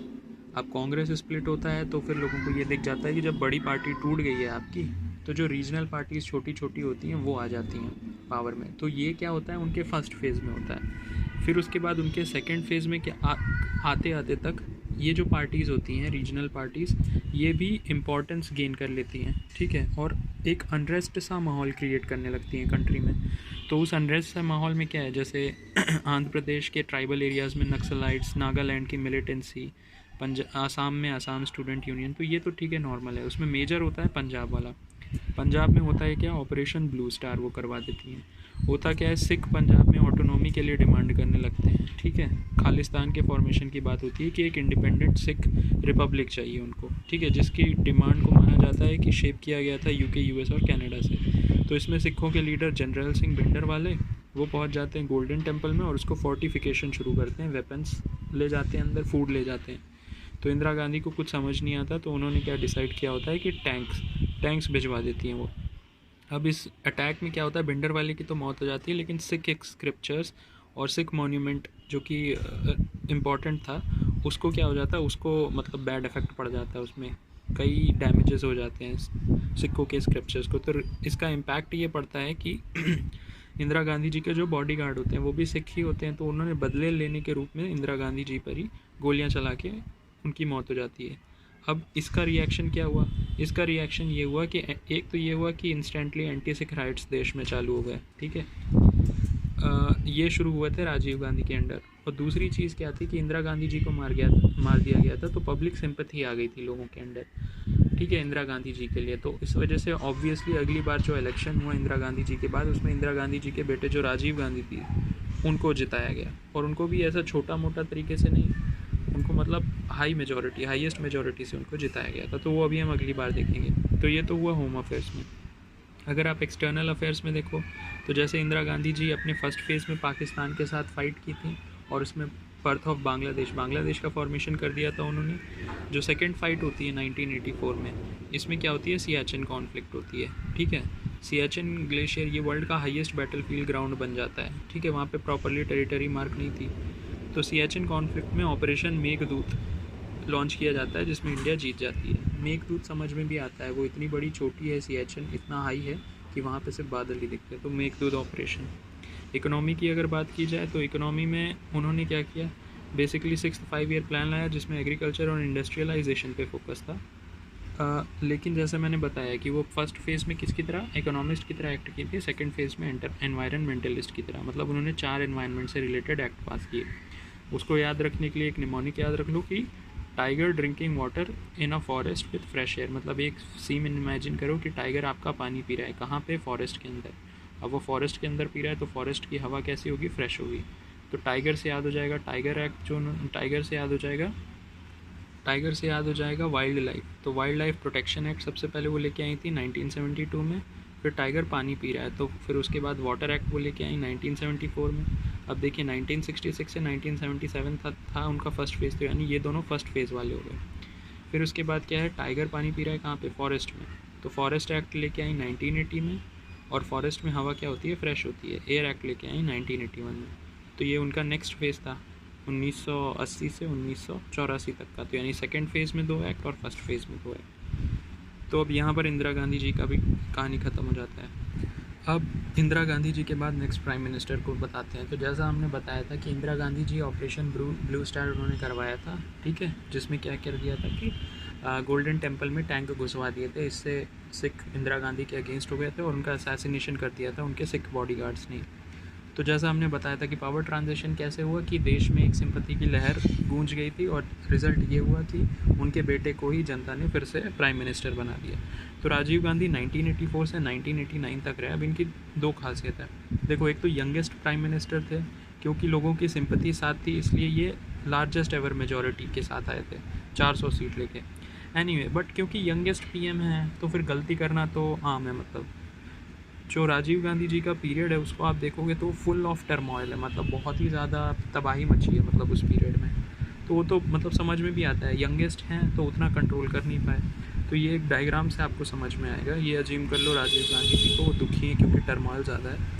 तो ये जो होम अफेयर्स वाला हाथ है इनका, इसमें देखो आप, ये नाखून निकले हुए हैं और इससे खून टपक रहा है। तो ये क्या है? Blood of Hindus, Muslim, Sikhs. और जो एक्सटर्नल अफेयर्स वाला हाथ है वो एक उंगली पे खड़े हुए हैं। उंगली पे क्यों खड़े हुए हैं? क्योंकि छोटी सी लैंड अवेलेबल है मतलब, और उसके आसपास पानी है, तो ये आइलैंड को रिप्रेजेंट कर रहा है। तो एक्सटर्नल अफेयर्स में क्या आइलैंड डोमिनेट कर रहा था। एनीवे एक एक करके आते हैं। तो सबसे पहले होम अफेयर्स में देखते हैं। तो blood of Hindu, Muslim, Sikhs, सभी परेशान थे इनके पीरियड में। हिंदू क्यों परेशान थे? आप हिंदुओं को रिलेट कर सकते हो किससे? मध्य प्रदेश से। क्यों? मध्य प्रदेश में जनरली हिंदू मेजॉरिटी है। एनीवे तो मध्य प्रदेश में क्या हुआ इनके पीरियड में? इनके पीरियड में मध्य प्रदेश में हुई भोपाल गैस ट्रेजेडी। एमपी में ही है ना भोपाल, तो भोपाल गैस ट्रेजेडी हुई, one of the worst industrial disasters. ठीक है। दूसरा इवेंट क्या हुआ? दूसरा इवेंट मुस्लिम से रिलेटेड। तो मुस्लिम से रिलेटेड आपको एक डायग्राम याद रखना होगा। ये देखिए कि मुस्लिम वीमेन हैं जिन्होंने ऐसा बुरखा टाइप का कुछ पहना हुआ है। शाह बानो मान लो इनका नाम है। ठीक है। इन्होंने हाथ में क्या पकड़ी हुई है? पिस्टल। और वो पिस्टल चलाई तो उससे जो बुलेट निकली उसने पास में ही जो मस्जिद थी उसको ब्लास्ट कर दिया। ये सिर्फ स्टोरी के लिए है। याद क्या हुआ कि ये एक औरत है शाह बानो नाम की। तो शाह बानो का डिवोर्स केस, ये नेगेटिव्स हैं बिल्कुल इनके कार्यकाल के। शाह बानो का डिवोर्स केस मतलब शाह बानो को इंसाफ नहीं मिला था। ठीक है। अगली चीज़ क्या है इसके हाथ में? जो ये वेपन है। तो वेपन से रिलेटेड एक बोफोर्स स्कैंडल था जिसमें करप्शन के चार्जेस लगे थे राजीव गांधी की गवर्नमेंट में। फिर इसकी बुलेट जाके हिट करती है किसको? मस्जिद को। मस्जिद कौन सी है? बाबरी मस्जिद। तो बाबरी मस्जिद का जो इशू था वो राजीव गांधी के ही अंडर शुरू हुआ था। ठीक है। ये बाद में भी आगे बढ़ेगा लेकिन शुरू हुआ राजीव गांधी के अंडर। तो हिंदू हो गया, मुस्लिम हो गया, सिख से रिलेटेड क्या है? ऑब्वियसली एंटी सिख राइट्स, जो इनकी मॉम को मार दिया गया था सिखों बॉडीगार्ड के द्वारा। ठीक है। अच्छा, अगली चीज़ देख लेते हैं क्या? एक्सटर्नल अफेयर्स में इनका उंगली है किस पे? एक आइलैंड पे। तो ये आइलैंड कौन से हैं? इंडियन ओशियन के जो भी आइलैंड्स हैं उनकी बात करी जा रही है यहाँ पे। एक तरह से आप देखोगे तो ये 3 आइलैंड में इन्होंने इंटरफियर किया और तीनों जगह क्या है? कूप चल रही थी उनकी गवर्नमेंट के अगेंस्ट, गवर्नमेंट को ओवरथ्रो करने के लिए। तो इन्होंने क्या है? एंटी कूप मिशन लॉन्च किया था जिसमें तीनों जगह इन्होंने इंडियन नेवीज़ और इंडियन फोर्सेस को भेजा हुआ था। तो हम बिल्कुल सीरीज़ से आते हैं। जैसे इंडिया के जस्ट नीचे आप देखोगे पहला आइलैंड हो गया राइट में श्रीलंका, लेफ्ट में क्या हो गया? मालदीव्स, और नीचे आओगे तो अफ्रीका के पास का एक आइलैंड है सेशलीज़। तो मालदीव्स और सेशलीज़ में तो उतना कुछ इशू हुआ नहीं, इन्होंने अपनी फोर्सेस भेजी और वो एंटी कूप मिशंस वहाँ पे चला दिए। ठीक है। अब मिशन के नाम देखोगे तो फूलों में कांटे, ऐसे याद रखो। फूलों में कांटे मतलब सेशलीज़ यानी से चीज़ करते हैं तो हम हंसते हैं, यानी हमारा चेहरा फ्लावर की तरह खिल जाता है। तो फ्लावर्स आर ब्लूमिंग ऑपरेशन सेशलीज़ में किया फूल कांटों के साथ। और मालदीव्स में इन्होंने ऑपरेशन कैक्टस लॉन्च किया। जो इनकी असैसिनेशन का कारण बना वो था श्रीलंका में इंटरफेरेंस। श्रीलंका में क्या था कि श्रीलंका में जो इवेंट हुआ उसको कहा जाता है आईपीएफ के मिस एडवेंचर।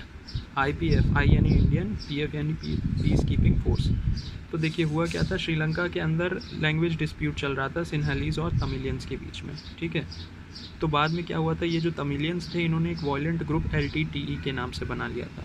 तो इंडिया ने देखा कि सिन्हालीज और तमिलियंस के बीच में डिस्प्यूट है, तो इंडिया ने इंटरवीन करने का डिसाइड किया। और उस इंटरफेरेंस के अंदर इंडिया ने बोला कि हम अपनी पीस कीपिंग फोर्सेस भेजते हैं।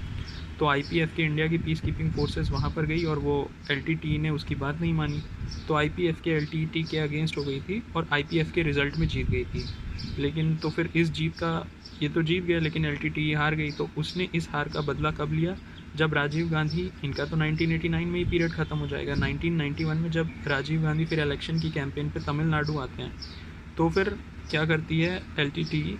ये एक सुसाइड बॉम्बर, एक औरत को भेज देती है जो कि राजीव गांधी का पाँव छूने के लिए झुकती है और वो बम एक्सप्लोड कर जाता है। ठीक है। तो राजीव गांधी जी की मौत हो जाती है। उन्होंने 1989 तक का टेन्योर तो पूरा किया, लेकिन ये श्रीलंका वाला जो आईपीएफ के मिस एडवेंचर था वही उनके असैसिनेशन का कारण बना 2 साल बाद। एनीवे, तो ये इश्यूज़ थे। बाकी इकोनॉमी की बात की जाए तो उन्होंने क्या किया, टेक्नोलॉजी और कंप्यूटराइजेशन पर मेन फोकस किया है। बोला जाता है कि इंफॉर्मेशन रेवोल्यूशन इंडिया में राजीव गांधी लेके आए थे। टेक्नोलॉजी में एमटीएनएल का फॉर्मेशन किया था टेलीकॉम में। पॉजिटिव स्टेप्स थे, इन्होंने एंटी डिफेक्शन एक्ट पास किया था, that is disqualification of MP MLA for switching party. Education policy लेके आए थे, ऑपरेशन ब्लैकबोर्ड, जिससे कि प्राइमरी स्कूल्स को सुधारा जा सके। फिर स्कूली लेवल पे नवोदय विद्यालय इंडिया के हर एक डिस्ट्रिक्ट में इन्होंने बनवा दिए थे, जिससे क्वालिटी एजुकेशन मिल सके पुअर चिल्ड्रन को। फिर अपनी यूनिवर्सिटी लेवल पे IGNOU, Indira Gandhi national open university इन्होंने बनवा दी थी। ठीक है, अभी मैं आपको थोड़ा सा बता देता हूँ जो मिस हुआ होगा आपसे। ये मुस्लिमों के साथ Shah Bano divorce case, Bofors scandal और बाबरी मस्जिद, इसमें क्या हुआ। तो शाह बानो केस में तो आपको पता है मुस्लिम, उसमें ये मुस्लिम इस्लामिक लॉ ये कहता है कि डिवोर्स के बाद 3 महीने तक ही अलाउंस देना है, जबकि इंडिया का CRPC कहता है कि हर मंथ आपको मेंटेनेंस अलाउंस देना है हस्बैंड को, अपनी वाइफ को, अगर डिवोर्स हो जाता है तो। और सुप्रीम कोर्ट ने भी CRPC को ही माना। ठीक है, बट इन्होंने क्या किया था, इन्होंने इसके अगेंस्ट दे दिया है, इन्होंने लॉ ही अमेंड कर दिया था, एक बिल पास कर दिया जिससे सुप्रीम कोर्ट के डिसीजन ओवरटर्न हो जाए। तो इस तरह से बेवफाई हो, मतलब गलत हुआ, एक जस्टिस नहीं हुई शाह बानो के साथ। बाबरी मस्जिद में भी क्या हुआ कि ब्रिटिश के टाइम से मुस्लिम्स वर्शिप करते थे बाबरी मॉस्क में। ठीक है, और हिंदू इसके बाहर के एक प्लेटफॉर्म पे करते थे। लेकिन 1949 में अंदर एक राम जी की मूर्ति मिली, तो हिंदू को ये मिराकुलस लगा, तो उन्होंने कहा नहीं, हमें भी यहाँ पर पूजा करनी है। रिज़ल्ट ये हुआ कि हिंदू मुस्लिम में लड़ाई हो गई कि अंदर पूजा कौन करेगा, तो कोर्ट ने प्लेस को लॉक करवा दिया। 1980 में फिर विश्व हिंदू परिषद, जो कि एक्सट्रीमिस्ट हिंदूज़ हैं, उन्होंने एक कैंपेन कर दी कि हमको राम मंदिर बनवाना है इस जगह पे। फिर 1986 में डिस्ट्रिक्ट जज ने बोला कि मॉस्क को खुलवा दीजिए, राजीव गांधी जी ने हाँ बोल दी। इसका रिज़ल्ट ये है कि मॉस्क को खुलवा दीजिए, तो फिर मुस्लिम तो अंदर प्रेयर करने चले गए पर हिंदू नहीं जा पाए। तो विश्व हिंदू परिषद यहाँ पे बहुत ज़्यादा गुस्सा आ जाती है, और उसने कहा कि विश्व हिंदू परिषद ने कि इसको बाबरी मस्जिद को तो डिमोलिश ही कर देना चाहिए। ठीक है, तो ये 2 केसेस थे। फिर बोफोर्स स्कैंडल वही है कि एक स्वीडिश वेपन मैन्युफैक्चरर कंपनी है एबे बोफोर्स, इंडिया ने उससे वेपन ख़रीदने की बात कही, लेकिन बोला जाता है कि इसमें ब्राइबरी और करप्शन इन्वॉल्व था। बोफोर्स स्कैंडल की खास बात क्या है कि राजीव गांधी जी के अंडर जो डिफेंस मिनिस्टर थे उस वक्त VP सिंह थे। ठीक है, उन्होंने क्या किया था, उन्होंने इस करप्शन की डिटेल्स अनकवर करके लोगों तक पहुंचा दी थी। तो रिज़ल्ट क्या हुआ कि VP सिंह को राजीव गांधी जी ने अपने कैबिनेट से हटा दिया। तो रिज़ल्ट यही था कि VP सिंह ने जाके दूसरी पार्टी ज्वाइन कर ली। ठीक है, और फिर वो नेक्स्ट बार प्राइम मिनिस्टर के कैंडिडेट के लिए खड़े हुए। ठीक है, उनको सिंगल मेजोरिटी तो नहीं मिली, पर फिर भी वो अगली बार कोalition की मदद से प्राइम मिनिस्टर बन जाते हैं। राजीव गांधी जी तक का पीरियड इंपॉर्टेंट है क्योंकि अभी तक सिंगल पार्टी को मेजोरिटी मिल रही थी, इसलिए स्टेबिलिटी बनी हुई थी। ये 1989 तक रहे। अब इनके बाद राजीव गांधी के बाद 1989 से 1999 तक, ये तो 10 साल रहेंगे, ये हाईली अनस्टेबल रहेंगे। इसमें 6 PM मिलेंगे, जिसमें सिर्फ PV नरसिम्हा राव अपना पीरियड पूरा कर पाएंगे, बाकी 5 साल में आपको 5 प्राइम मिनिस्टर्स मिलेंगे। तो ये छोटा सा पीरियड है, तो इसमें मैं नाम से आपको कवर करा दूंगा कि किस प्राइम मिनिस्टर ने अपने साथ में क्या किया। ठीक है, छोटा सा पीरियड है, except for PV Narasimha Rao क्योंकि उन्होंने अपना टर्म पूरा किया। ठीक है, तो नाम से ही अब हम देखते हैं कि क्या हुआ। एनीवे, तो VP सिंह क्या होते हैं, राजीव गांधी की गवर्नमेंट को छोड़कर आ जाते हैं, next prime minister VP Singh बनते हैं। तो ये बनते हैं 1989 से 1990, मात्र 1 साल तक। तो ये क्यों बन जाते हैं, ऑब्वियसली इन्होंने ही पर्दाफाश किया था उसका, जो बोफोर्स स्कैंडल राजीव गांधी जी के टाइम पे हुई थी। तो करप्शन गवर्नमेंट लोगों को पसंद नहीं आया, तो उन्होंने VP सिंह को चुन लिया। अब देखते हैं कि VP सिंह के काल में क्या क्या हुआ। एक तो चीज़ ये है कि VP सिंह की सरकार एक कोलिशन वाली गवर्नमेंट थी। ठीक है, ये आए थे किसके सपोर्ट के साथ, BJP के सपोर्ट के साथ और जनता पार्टी के सपोर्ट के साथ ये पावर में आए थे। ये खुद नेशनल फ्रंट पार्टी के लीडर थे। ठीक है, तो बाद में क्या होगा, BJP सपोर्ट खींच लेगी और उसकी वजह से इनकी सरकार गिर जाएगी। वो देखते हैं कैसे। एनीवे, इनके नाम से पता चल जाएगा कि इनके कार्यकाल में क्या क्या इवेंट हुए। तो VP सिंह, वी के बाद क्या आता है W, तो W से याद आ जाएगा विसल ब्लोअर। तो ये विसल ब्लोअर थे किनके, राजीव गांधी जी के गवर्नमेंट के बोफोर्स स्कैंडल में। VP सिंह, अगली चीज़ क्या आ गई, सिंह। तो सिंह क्या है, सिंह जनरल कैटेगरी के कैंडिडेट्स होते हैं। ठीक है, बट अब ये जनरल कैटेगरी के खुद तो हैं, लेकिन इनके कार्यकाल में जो जो इवेंट्स हुए वो सारे जनरल कैटेगरी के इंटरेस्ट के अगेंस्ट थे। ठीक है, जनरल कैटेगरी में आपके कौन से आते हैं, जैसे ब्राह्मण लोग आ जाएंगे। ठीक है, तो देखिए क्या क्या हुआ जनरल कैटेगरी के अगेंस्ट। सबसे पहले हम देखेंगे पूरी कंट्री के लेवल पे जनरल कैटेगरी वालों को क्या नुकसान हुआ, फिर हम देखेंगे स्टेट लेवल पर क्या क्या नुकसान हुआ। तो पूरी कंट्री के लेवल पर अगर आप देखोगे तो रिजर्वेशन OBC को दे दिया गया था इनके कार्यकाल में। इन्होंने मंडल कमीशन की जो भी रिकमेंडेशन थी VP सिंह ने उसको इम्प्लीमेंट करा दिया था, और उसकी वजह से OBCs को रिजर्वेशन मिल गया था, जिससे जनरल कैटेगरी के कैंडिडेट्स को कंपटीशन बढ़ गया उनका। तो ये एक चीज़ हुई, ये पूरे इंडिया के लेवल पे थी। अब स्टेट लेवल पर देखते हैं, स्टेट भी कहाँ से शुरू करें, इंडिया में के मैप में ऊपर से नीचे आते हैं। तो सबसे ऊपर है जम्मू कश्मीर। तो कश्मीर में क्या हुआ था, कश्मीर में जो ब्राह्मण थे, ठीक है, कश्मीरी पंडित जो थे, उनका एक्सोडस चालू हुआ, ठीक है। उन्हें तो जो कश्मीरी पंडित थे वहाँ पर क्या है, जम्मू कश्मीर में कुछ इस तरह का सिनेरियो बन गया था कि वहाँ पर जिहाद का क्राई होने लगा, ठीक है। जिहाद का क्राई होने लगा तो कश्मीरी पंडित के अगेंस्ट बहुत ज़्यादा वायलेंस किया, तो फिर उनको भागना पड़ा वहाँ से, तो कश्मीरी पंडित का एक्सोडस। तो पूरी कंट्री के तीसरी चीज़ क्या हुई, अब आप जम्मू कश्मीर से नीचे आओगे तो आपको क्या मिलेगा, उत्तर प्रदेश मिलेगा। उत्तर प्रदेश में क्या है कि अटल बिहारी वाजपेयी जी उत्तर प्रदेश में क्या है कि बीजेपी ने पॉपुलैरिटी अपनी गेन की थी राम मंदिर को बनाने के लिए, ठीक है। देखो दिक्कत क्या थी इसके साथ कि अयोध्या को कृष्ण जी की जन्मभूमि माना जाता है, पर वहाँ पर मस्जिद थी, इसीलिए ये सारा इशू आता है। तो इस इशू से पॉपुलर बनने की कोशिश की बीजेपी ने, उसने इस इशू को उठाया कि नहीं यहाँ पर राम मंदिर बनना चाहिए, और एल के आडवाणी जी ने वहाँ पर रथ यात्रा करवाई। ये यूपी में हुआ। तो अब क्या है, टेम्पल्स वेम्पल्स ये भी हिंदू माइथोलॉजी से रिलेटेड है, ठीक है, हिंदुओं के लिए इंपॉर्टेंट है, स्पेशली ब्राह्मण के लिए। तो ये भी इनके अगेंस्ट हुआ। क्यों? क्योंकि ये रथ यात्रा बनाने में कामयाब नहीं हो पाते एल के आडवाणी। क्यों? बिहार के जो चीफ मिनिस्टर लालू प्रसाद यादव होते हैं वो आडवाणी जी को अरेस्ट करवा लेते हैं on the charges of fomenting communal tension. Result ये हुआ कि भाई बीजेपी का लीडर अरेस्ट हो गया और वीपी सिंह ने कुछ किया नहीं, तो बीजेपी सपोर्ट खींच लेता है वीपी सिंह गवर्नमेंट से, और गवर्नमेंट इनकी गिर जाती है। अब वीपी सिंह की गवर्नमेंट गिर जाती है तो वीपी सिंह की गवर्नमेंट से निकल के बाहर आ जाते चंद्रशेखर, वो इनकी गवर्नमेंट को छोड़ के समाजवादी जनता पार्टी बना देते हैं, ठीक है। और फिर क्या करते हैं, ये इलेक्शन में खड़े होते हैं और कांग्रेस के सपोर्ट से अगले प्राइम मिनिस्टर आ जाते हैं हमारे चंद्रशेखर जी, ठीक है। बट लेटर वही करेगी कांग्रेस फिर चंद्रशेखर जी को भी धोखा दे देगी, और चंद्रशेखर जी भी एक ही साल 1990 से 1991 तक बन पाएंगे। तो वीपी सिंह आपके एक साल रहे 1989 से 1990 तक, और चंद्रशेखर भी आपके 1990 से 91 तक रहेंगे। अब वीपी सिंह के नाम से आपको क्या, चंद्रशेखर जो प्राइम मिनिस्टर हैं उनके नाम से आपको क्या समझ में आएगा, चंद्र यानी चांद। तो इन्होंने चांद तारे सब गिरवी रख दिए थे देश को बचाने के लिए। तो चांद तारे यानी गोल्ड रिजर्व जो देश के हैं। हुआ क्या था, एक ही साल का पीरियड है, ज़्यादा कुछ हुआ नहीं उस पीरियड में। अपनी इकनॉमी की वैसे ही खस्ता हालत थी, लड़ाई वड़ाई हो रही थी, करप्शन वरप्शन बढ़ रहा था। तो इसमें क्या है, हमारे देश में डेट बहुत ज़्यादा हो गया था। तो चंद्रशेखर ने कोशिश की IMF या फिर वर्ल्ड बैंक से डेट ले लेते हैं, लेकिन फिर वो बोलते हैं कि आप रिफॉर्म भी लाइए अपने यहाँ, और बिना बजट पास किए आप रिफॉर्म क्या लाओगे। ये बजट इसलिए नहीं पास कर पाए क्योंकि कांग्रेस ने पहले ही खींच लिया सपोर्ट। तो अंत में हार कर चंद्रशेखर ने क्या किया था, पैसा कुछ था नहीं तो उनको फोर्स हो गया, वो उन्होंने देश का जो गोल्ड रिजर्व है उसको प्लेज कर दिया था। इसका एडवांटेज भी मिला हमको, हम BOP क्राइसिस को अवॉइड कर पाए, और नेक्स्ट गवर्नमेंट को इतना टाइम मिल गया कि वो इकोनॉमिक रिफॉर्म्स ला सके जो कि मच नीडेड थे। इतना ही हो गया।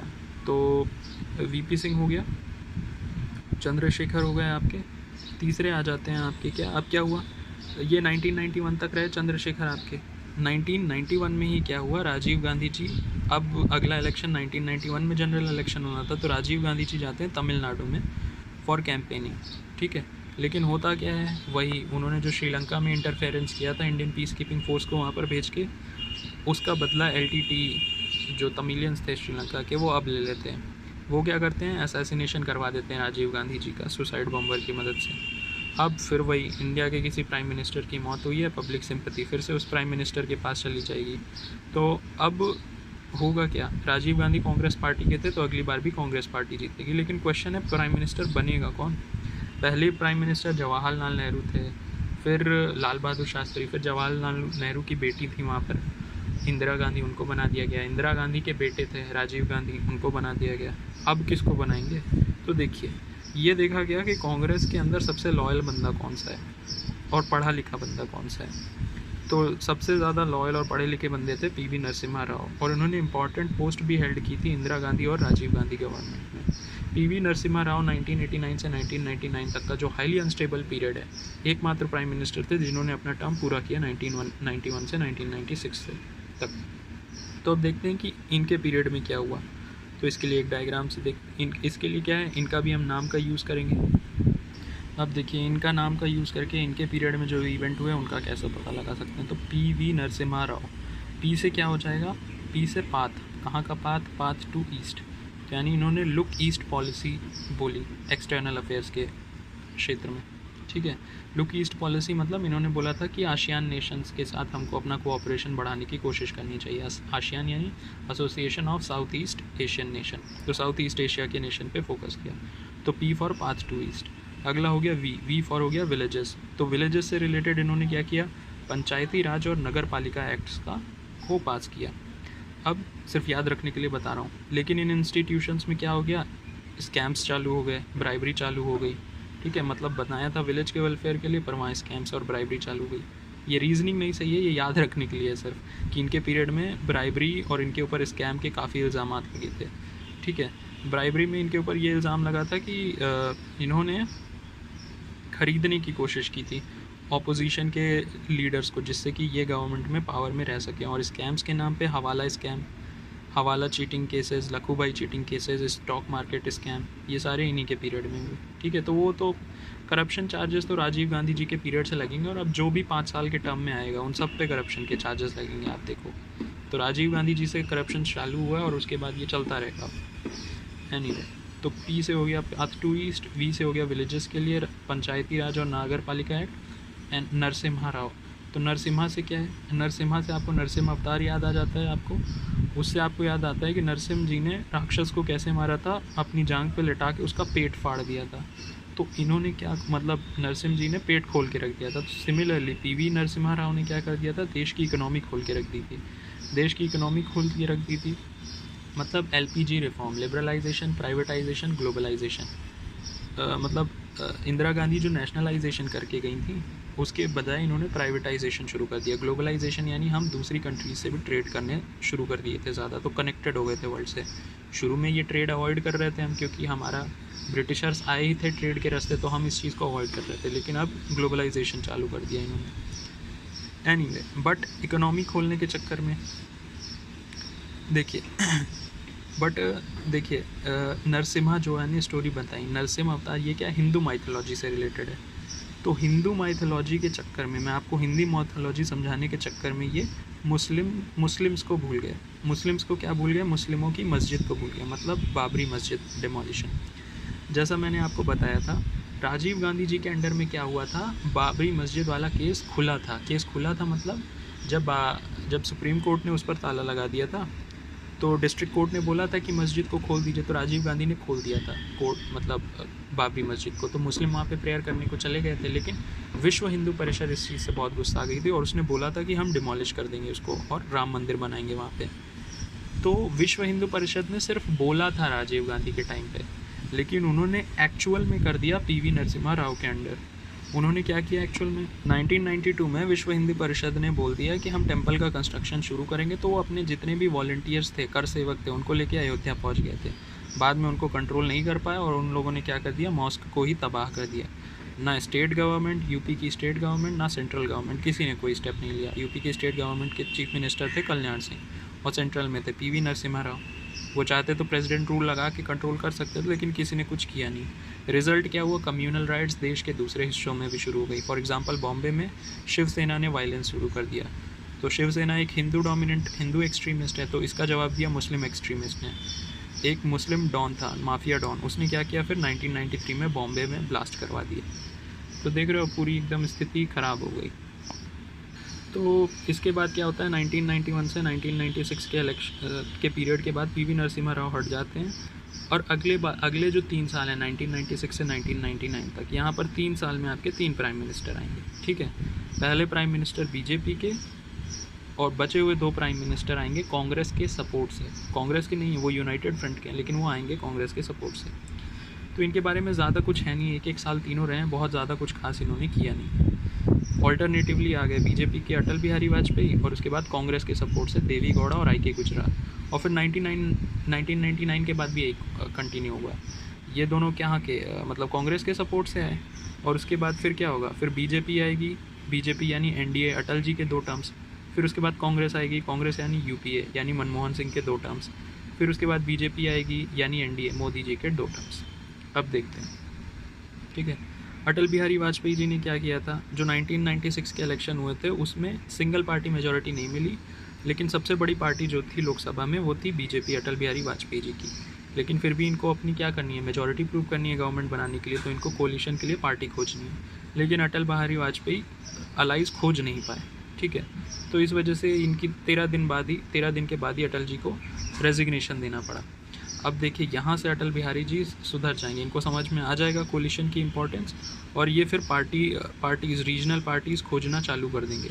और होगा क्या, लेटर 1999 के इलेक्शन तक इनको रीजनल पार्टीज़ मिल जाएंगी और बीजेपी रीजनल पार्टीज़ के साथ एनडीए गवर्नमेंट का फॉर्मेशन करेगी, जब कि ये फिर वापस आएंगे अटल बिहारी वाजपेयी जी 2 टर्म्स के लिए, तब स्पेशल होगा। एनीवे, तो अभी तो ये 13 ही दिन में हट गए। नेक्स्ट इनके बाद आते हैं अगले ही साल देवेगौड़ा। देवेगौड़ा क्या होते हैं, ये यूनाइटेड फ्रंट पार्टी के लीडर होते हैं, लेकिन कांग्रेस के सपोर्ट के साथ आते हैं। बाद में कांग्रेस अपना सपोर्ट खींच लेती है, वो बोलती है हमको देवेगौड़ा प्राइम मिनिस्टर के रूप में चाहिए ही नहीं, आप यूनाइटेड फ्रंट पार्टी के ही दूसरा प्राइम मिनिस्टर हमको दे दो, तब हम आपको सपोर्ट करेंगे। तो कांग्रेस की इस बात को मानते हुए सरकार बनाने के लिए यूनाइटेड फ्रंट ने क्या किया, आई के गुजराल को प्राइम मिनिस्टर बना दिया। अब आई के गुजराल में भी क्या है,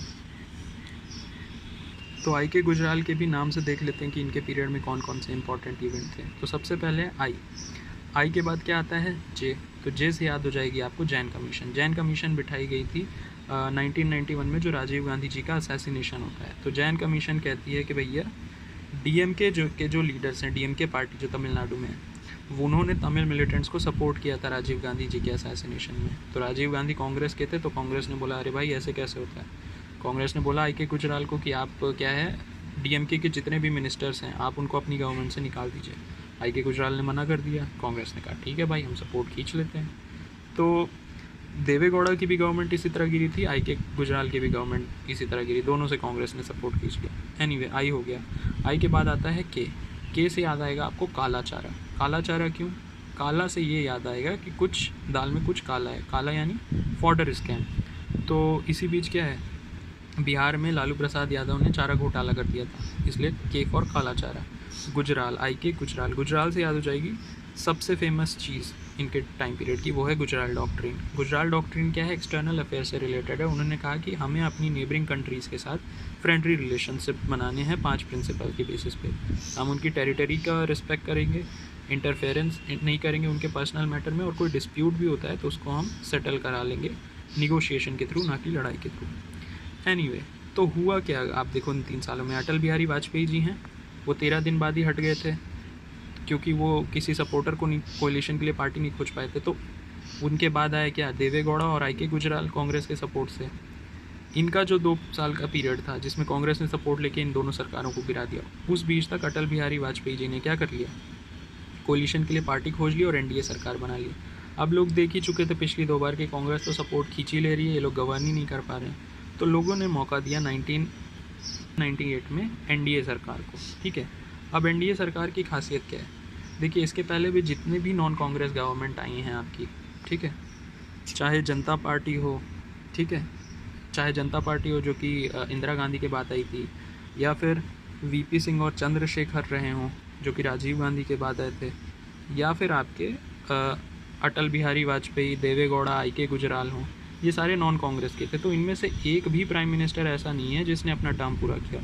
लेकिन एनडीए की पहली सरकार थी अटल बिहारी वाजपेयी के अंदर, जो कि नॉन कांग्रेस थी, और उसने अपना पूरा टर्म कंप्लीट किया था। ठीक है, और इसमें जो हमको अटल बिहारी वाजपेयी जी मिले, ये सबसे ज़्यादा एफिशिएंट प्राइम मिनिस्टर थे हमारे इंडिया के, कहे जाते हैं। ठीक है, तो अब देखते हैं। तो इस डायग्राम से हम ये समझ सकते हैं कि अटल बिहारी वाजपेयी जी के टाइम पे क्या क्या इंपॉर्टेंट इवेंट्स थे। तो देखिए, इनके इस हाथ में होम अफेयर्स वाले हाथ में क्या है, दोनों ही हाथ में एक ट्रायंगुलर चीज़ है। बस ये है कि ये जो ट्रायंगुलर जो कोनिकल चीज़ है, इसका मुंह नीचे कर रहा है तो ये रॉकेट की तरह दिख रही है, ये ट्रायंगुलर चीज़ ऊपर की ओर है तो ये एक हिल की तरह दिख रही है, पहाड़ की तरह दिख रही है। ठीक है, सबसे पहले हम होम अफेयर्स वाली स्टोरी को समझते हैं, रॉकेट। तो पहले स्टोरी देखते हैं, फिर हम देखेंगे कि इवेंट क्या हुआ है। तो इन्होंने क्या किया, ये न्यूक्लियर मिसाइल है जिसको इन्होंने गिराया, कहाँ पे, रोड पे। तो रोड पे गिराया तो रोड क्या हो गई, समतल हो गई, उधड़ खाबड़ थी, समतल हो गई। तो समतल रोड हो गई। ये रोड क्यों बनवा दी, इस रोड का एडवांटेज ये है कि बच्चे इस रोड पर चलकर स्कूल जा सकते हैं। मतलब ये है कि एक चीज़ मैं आपको बताना भूल गया कि जो हमारे अटल बिहारी वाजपेयी जी हैं, ये 2 फेजेस में रहेंगे। फर्स्ट फेज़ इनका 1998 से 1999 तक चलेगा, जिसमें ये 1 ही साल तक रहे, और सेकंड फेज़ इनका चलेगा 1999 से 2004 तक, जब ये 5 साल का टर्म इन्होंने पूरा किया। ठीक है, अब आते हैं इस स्टोरी पे।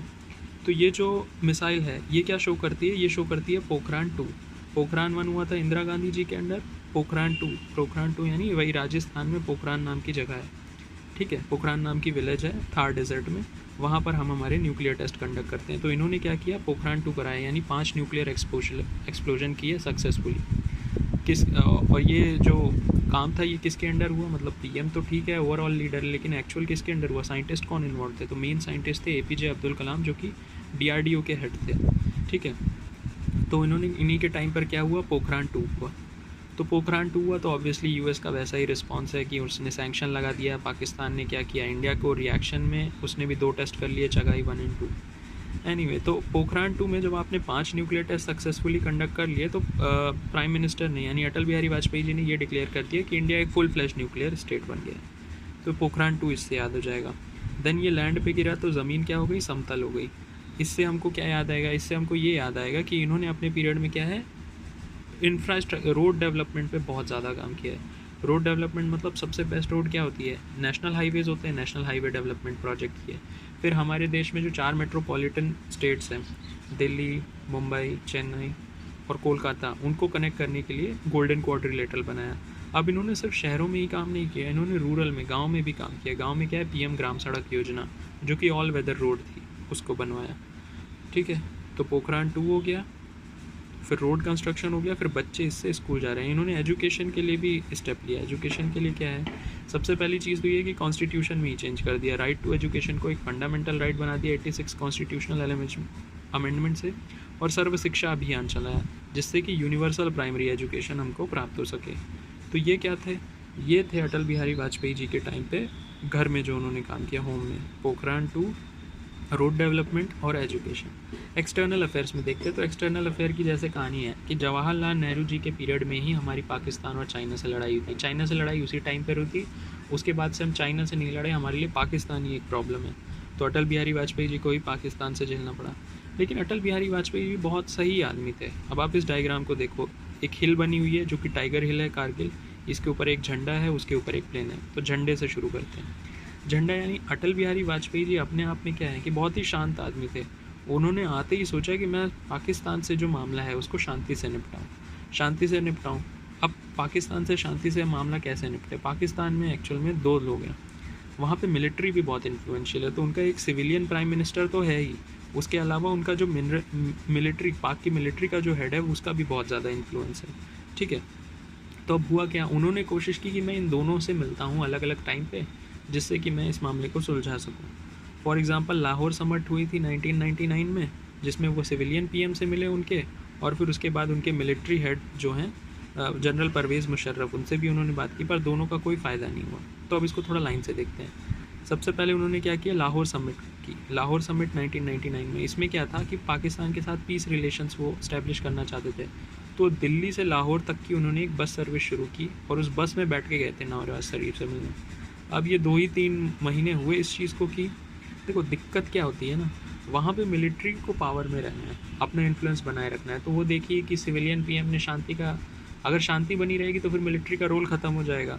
तो ये जो लाहौर समिट हुई, इसके रिस्पॉन्स में जो उनके पाकिस्तान के military head Pervez general Musharraf थे, उन्होंने कारगिल डिस्ट्रिक्ट में क्या कर दिया, इनकर्जन चालू कर दिया। अब रिप्लाई तो हम देंगे, ऐसे थोड़ी आप कहीं भी घुस जाओगे।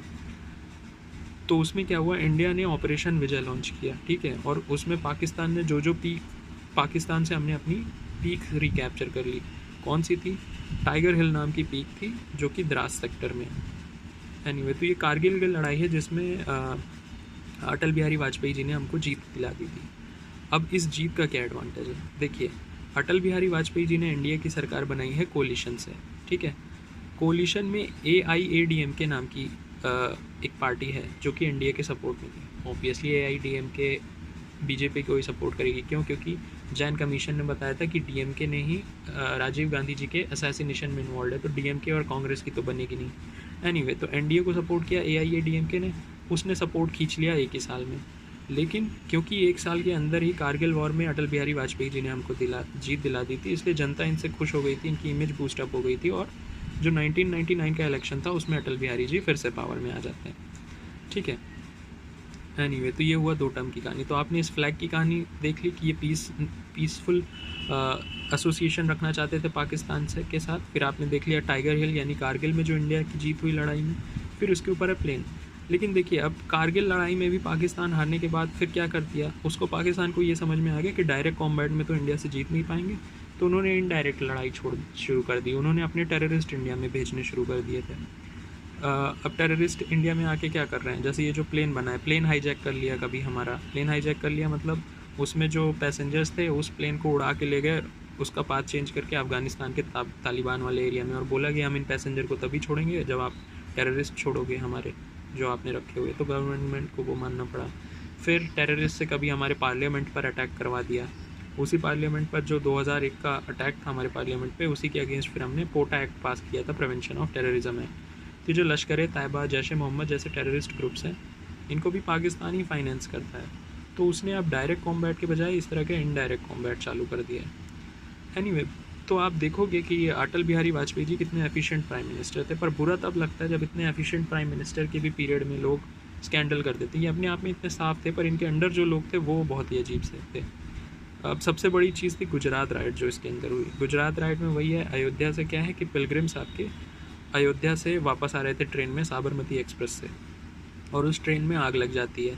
र्यूमर लोगों ने ये फैला दी कि भाई मुस्लिमों ने आग लगाई है, क्योंकि बाबरी मस्जिद के इशू से रिलेट कर दिया उसको, सॉरी पता नहीं बाबरी मस्जिद से रिलेट किया कि नहीं, गलती से निकल गया। र्यूमर्स ये निकल गई कि पाकिस्तानी मतलब मुस्लिमों ने उस ट्रेन में आग लगाई है, बल्कि रिपोर्ट से ये पता चला कि ट्रेन के अंदर ही कुछ गैस सिलेंडर में दिक्कत थी, इस वजह से उसमें आग लगी। रिएक्शन ये हुआ कि लोग र्यूमर से चले गए, तो फिर राइट शुरू हो गई गुजरात में। गुजरात में ए भी जगह पे, ए यानी अहमदाबाद, बी यानी बड़ौदा में, जिसमें मुस्लिमों को बुरी तरह से टारगेट किया गया।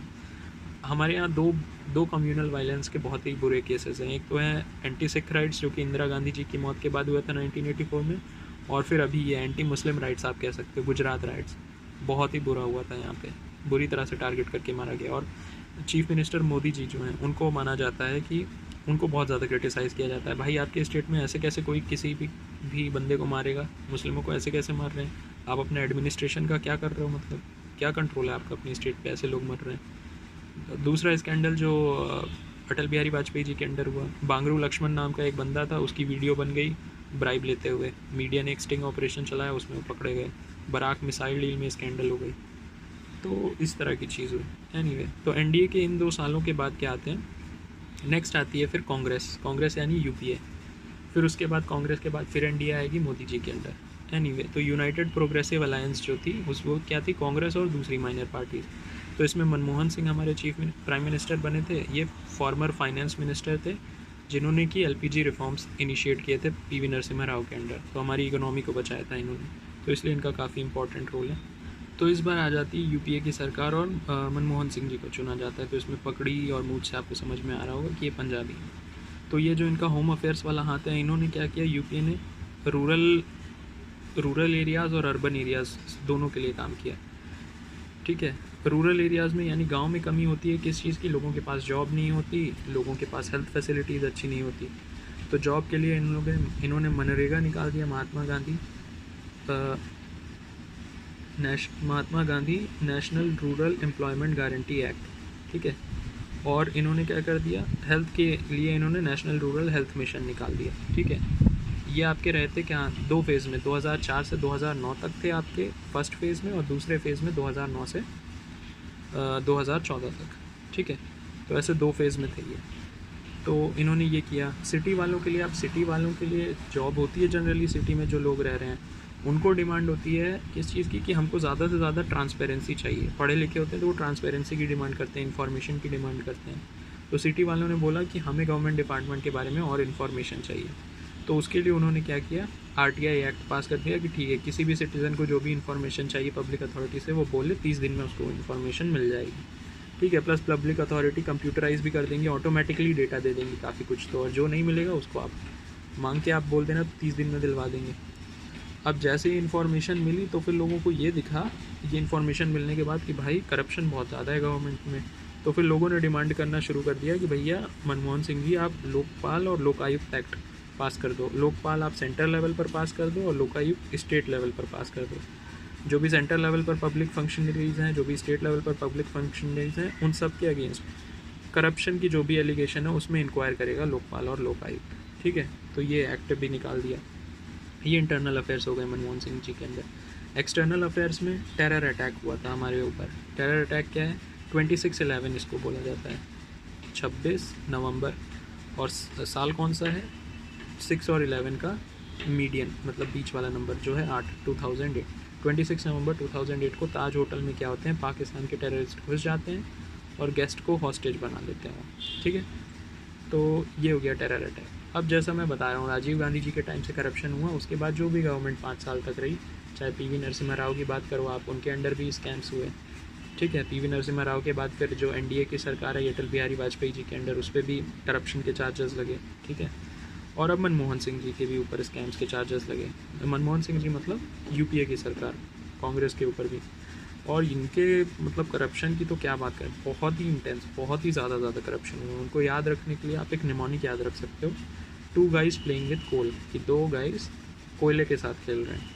तो 2 गाइज, 2G स्कैम हो गया। प्लेइंग यानी गेम्स यानी कॉमनवेल्थ गेम्स स्कैम हो गया। फिर कोल यानी कोल स्कैम। तो ये 3 बड़े बड़े स्कैम थे जो कि मनमोहन सिंह जी की सरकार के अंडर हुआ। अब इसके बाद क्या है, जनता परेशान हो गई इन सब स्कैम्स के, तो उसने इस बार फिर मौका दिया कांग्रेस को हटाकर बीजेपी को, बीजेपी यानी NDA, National Democratic Alliance, BJP plus some other minor parties. तो इसमें आ जाएंगे आपके नरेंद्र मोदी जी, ठीक है। अब मोदी सरकार भी 2 फेज़ में आई। फर्स्ट फेज़ था 2014 से 2019 और दूसरा फेज़ है 2019 से 2024। अभी मैं 2020 में हूँ, मतलब पिछले साल ही मोदी गवर्नमेंट आई। तो देखते हैं इन्होंने क्या किया। होम अफेयर्स में इन्होंने बहुत ज़्यादा फोकस किया गरीबों के ऊपर। अब गरीबों को चाहिए क्या? घर चाहिए। घर में ऐसा हो कि उनको खाना मिले, उनको जॉब मिले, लाइट रहे उनके घर में, उनको टॉयलेट की फैसिलिटी मिले। तो गरीबों को खाना मिले, इसके लिए मोदी जी ने चलाई उज्ज्वला स्कीम। उज्ज्वला स्कीम में ये है कि जो भी सब्सिडाइज सिलेंडर हैं, लोगों से मांग की गई कि आप अपने सब्सिडाइज सिलेंडर को गिव अप कर दो, जिसको कि हम पुअर को दे सकें। देन जॉब्स के लिए, तो जॉब के लिए क्या चाहिए होगी? आईडी चाहिए होगी। तो उन्होंने jam trinity, Jan Dhan Aadhaar mobile for DBT, direct benefit transfer, Jan Dhan Aadhaar mobile. तो उसमें क्या कर दिया, आधार कार्ड बनवा दिया जिससे सबकी आईडी बन जाए, उस आधार को लिंक कर दिया लोगों के मोबाइल के साथ और अकाउंट के साथ, जिससे डायरेक्ट बेनिफिट दिया जा सके गरीबों को, यानी आईडी बना दी। फिर उसके बाद जॉब मिल जाए, इसलिए ईडब्ल्यूएस, इकोनॉमिकली वीकर सेक्शंस जो हैं सोसाइटी के, उनको भी इन्होंने रिजर्वेशन प्रोवाइड कर दिया। कितना परसेंट रिजर्वेशन? 10% रिजर्वेशन प्रोवाइड कर दिया। मतलब जनरल कैटेगरी के जो बंदे हैं, जिनकी इनकम, एनुअल इनकम 8 लाख से कम है, उनको इन्होंने रिजर्वेशन दे दिया, ठीक है। हालांकि अब रिजर्वेशन 50% से एक्सीड कर गया है, which is again supreme court decision, but ठीक है जो भी है। एनीवे, तो उसके बाद लाइट होनी चाहिए। लाइट के लिए इन्होंने उज्ज्वला एलईडी बल्ब स्कीम इन्होंने लॉन्च कर दी। फिर गरीबों ने बोला कि हमारे पास सड़क नहीं है, तो इन्होंने उसके लिए बोल दिया हाईवे कंस्ट्रक्शन कराओ, भारतमाला, सागरमाला प्रोजेक्ट्स निकाल दिए। तो ये हुआ। टॉयलेट नहीं थी तो टॉयलेट के लिए बोला स्वच्छ भारत मिशन। अभी इन्होंने बोला कि गरीबों को कुछ भी फ़ायदा पहुंचाना है तो उनको हॉस्पिटल और बैंक की सेवा तो होनी चाहिए। तो बैंकों के लिए क्या है? जैम, अगेन जन धन आधार मोबाइल। जब जैम सर्विस होगी बैंकों में, तभी तो ऐसा होगा कि जन धन अकाउंट खुलवा दिए और आधार से मोबाइल को उनके लिंक करा दिया, अकाउंट को लिंक करा दिया, जिससे कि डायरेक्ट बेनिफिट दिया जा सके बैंक से, उनको कुछ भी पैसा वैसा देना है, मदद करनी है। IPPB, Indian post payment bank, post office की रीच इंडिया में थ्रू आउट हर जगह पे है, तो वही पोस्ट ऑफिस को बैंक में कन्वर्ट कर दिया, जिन बैंक से गरीबों को सेवाएं दी जाएँ। हॉस्पिटल, तो इंश्योरेंस स्कीम इन्होंने गरीबों के लिए दे दी। इंश्योरेंस स्कीम कौन सी है? वो आयुष्मान भारत स्कीम। तो गरीबों के लिए काफ़ी कुछ किया। बोला जा रहा था कि यूपीए ने अपने टाइम पे 126 फाइटर एयरक्राफ्ट खरीदने चाह रहे थे डसॉल्ट, फ्रेंच सप्लायर से, बट एनडीए ने उसको चेंज करके घटा दिया 136 को, बिना किसी नेसेसरी अप्रूवल पे। लेकिन एक चीज़ देखी जाए कि मोदी गवर्नमेंट पे स्कैम में राफेल डील के अलावा और कोई स्कैम पे उतना ज़्यादा चार्ज लगा नहीं है। एनीवे, एक इंटरेस्टिंग चीज़ मुझे ये लगी कि 2019 के इलेक्शन जैसे ही होने वाले थे, उसके पहले ही जनवरी-फरवरी 2019 में इन्होंने क्या कर दिया? सर्जिकल स्ट्राइक करवा दी। सर्जिकल स्ट्राइक ये बहुत ही पुरानी टैक्टिक्स है कि आप क्या कर दो, जैसे पाकिस्तान, बालाकोट एयर स्ट्राइक करवा दी और उसमें पाकिस्तान के टेरर कैंप्स पे हिट करवा दिया, ठीक है। हमारे विंग कमांडर भी पाकिस्तान के पास चले गए थे, तो पाकिस्तान ने हमारे विंग कमांडर को रिटर्न किया। एनीवे, इस सर्जिकल स्ट्राइक का एडवांटेज क्या हुआ पता है? पूरे इंडिया पहुंच गई बीजेपी के सपोर्ट में कि हाँ भाई, पाकिस्तान के अगेंस्ट किया है, ऐसा ही होना चाहिए था। कोई हमारी बस थी कश्मीर में जिस पे कि टेरर अटैक हुआ था, तो उसके जवाब में ये किया था सर्जिकल स्ट्राइक। तो जनता की सपोर्ट, इमेज बूस्ट हो गई मोदी की, जनता का सपोर्ट आ गया इनके पास, तो मोदी जी को फिर नेक्स्ट टर्म में भी बुला लिया गया देश पे। इकोनॉमी के क्षेत्र में तो मैं ये मानूंगा, मैं पावर ग्रिड में था, तो बहुत ज़्यादा बिल्कुल डामाडोल हो गया था सिचुएशन। इन्होंने कोशिश की अच्छा करने की, लेकिन इफेक्ट अच्छा नहीं मिला। इन्होंने सबसे पहले जीएसटी लेके आया, ये goods and service tax. Goods and service tax क्या है? ये एक इनडायरेक्ट टैक्स है जिसने कि ढेर सारा जो एक कॉम्प्लेक्स टैक्स सिस्टम था उसको हटा दिया है, ठीक है। बाई सबस्यूमिंग वेरियस जितने भी सेंट्रल और स्टेट लेवीज थी उन सबको हटा के ये एक टैक्स हो गया है जीएसटी पूरे देश में। तो ये इनडायरेक्ट टैक्स है, डायरेक्ट टैक्स अभी भी अलग है। इम्पैक्ट ये हो गया कि जो 29 स्टेट्स थे उनको एक मार्केट में इन्होंने कन्वर्ट कर दिया, एक सेट ऑफ टैक्स रेट से यूनिफॉर्मिटी ले आई। फिर डीमोनेटाइजेशन कर दिया इन्होंने। डीमोनेटाइजेशन इनका ये कहना था कि ब्लैक मनी और फेक करेंसी को एलिमिनेट करेंगे, तो गवर्नमेंट ने 500 और 1000 के नोट वापस ले लिए और नए नोट मार्केट में ले आए। अब आरबीआई गवर्नर रघुराम राजन, अरिजित पटेल दोनों ने मना किया था डिमोनेटाइज करने से, लेकिन फिर भी सरकार ने किया और देखो बुरा ही असर है। इम्पैक्ट ये हुआ कि ढेर सारी जॉब लॉस्ट हुई एसएमई स्मॉल मीडियम एंटरप्राइजेस में, जो कि मेन जॉब देते हैं हमारे देश में। फिर डिसइन्वेस्टमेंट, इन्होंने क्या किया? डिसइन्वेस्टमेंट करने की कोशिश की, मतलब गवर्नमेंट सेक्टर्स को बेचना शुरू किया। लेकिन ये बोला जाता है ज़्यादातर जो इनके डिसइन्वेस्टमेंट टारगेट है वो बड़े अजीब तरह से हैं। अपने टारगेट को मीट करने के लिए ये क्या कहते हैं, एक पीएसयू को बोल देते हैं कि आप दूसरी गवर्नमेंट एंटिटी को बाई कर लो। एग्जांपल रूरल इलेक्ट्रिफिकेशन कॉर्प है, उसने पावर फाइनेंस कॉर्प के शेयर्स एक्वायर कर दिए। तो ये क्या हुआ, एक गवर्नमेंट से दूसरी गवर्नमेंट एंटिटी में ही तो गया। ओएनजीसी जो एक पीएसयू है उसको बोल दिया कि एचपीसीएल को ले लो, फिर वही चीज़ हो गया। और फिर एयर इंडिया को प्राइवेटाइज़ करना चाह रहे थे, उसको कोई ख़रीदने वाला मिल नहीं रहा है, तो वो बहुत बड़ा फेलियर है। इंसॉल्वेंसी और बैंकरप्सी कोड, जो बैंकिंग सिस्टम है उस पर एनपीए और डेट प्रॉब्लम बहुत ही बड़ी है, तो इन्होंने क्या एनसीएलटी का फॉर्मेशन कर दिया, नेशनल कंपनी लॉ ट्राइब्यूनल, ठीक है, कि जो भी जिससे क्या कर सके, बैंक इनिशिएट कर सके इंसॉल्वेंसी प्रोसीडिंग्स और टाइम बाउंड मैनर में उनको मिल सके। तो इन्होंने इकोनॉमी से रिलेटेड जो जीएसटी, डिमोनेटाइजेशन, डिसइन्वेस्टमेंट्स, आईएनडी ये सब किया, इस पर उतना फ़ायदा नहीं हुआ। अब 2019 पिछला ही साल था, इसमें क्या किया मोदी जी ने? सबसे पहले reservation of EWS economically weaker section को 10% रिजर्वेशन दे दिया। जो भी जनरल कैटेगरी के बंदे थे जिनकी इनकम 8 लाख से कम है, उनको गवर्नमेंट जॉब और एजुकेशनल इंस्टीट्यूट में 8% रिजर्वेशन दे दिया। इंस्टेंट ट्रिपल तलाक को क्रिमिनल ऑफेंस बना दिया, ठीक है, under Muslim women protection act, उस बिल को पास करा के। और जो भी ट्रिपल तलाक से तलाक देगा उसको 3 साल तक की जेल हो सकती है। जम्मू एंड कश्मीर में सबसे बड़ा काम किया कि आर्टिकल 370 को ही हटा दिया, जो कि स्पेशल स्टेटस देता था जम्मू कश्मीर को। और जो गवर्नमेंट ने क्या किया, उस स्टेट को 2 यूनियन टेरिटरीज़ में डिवाइड कर दिया।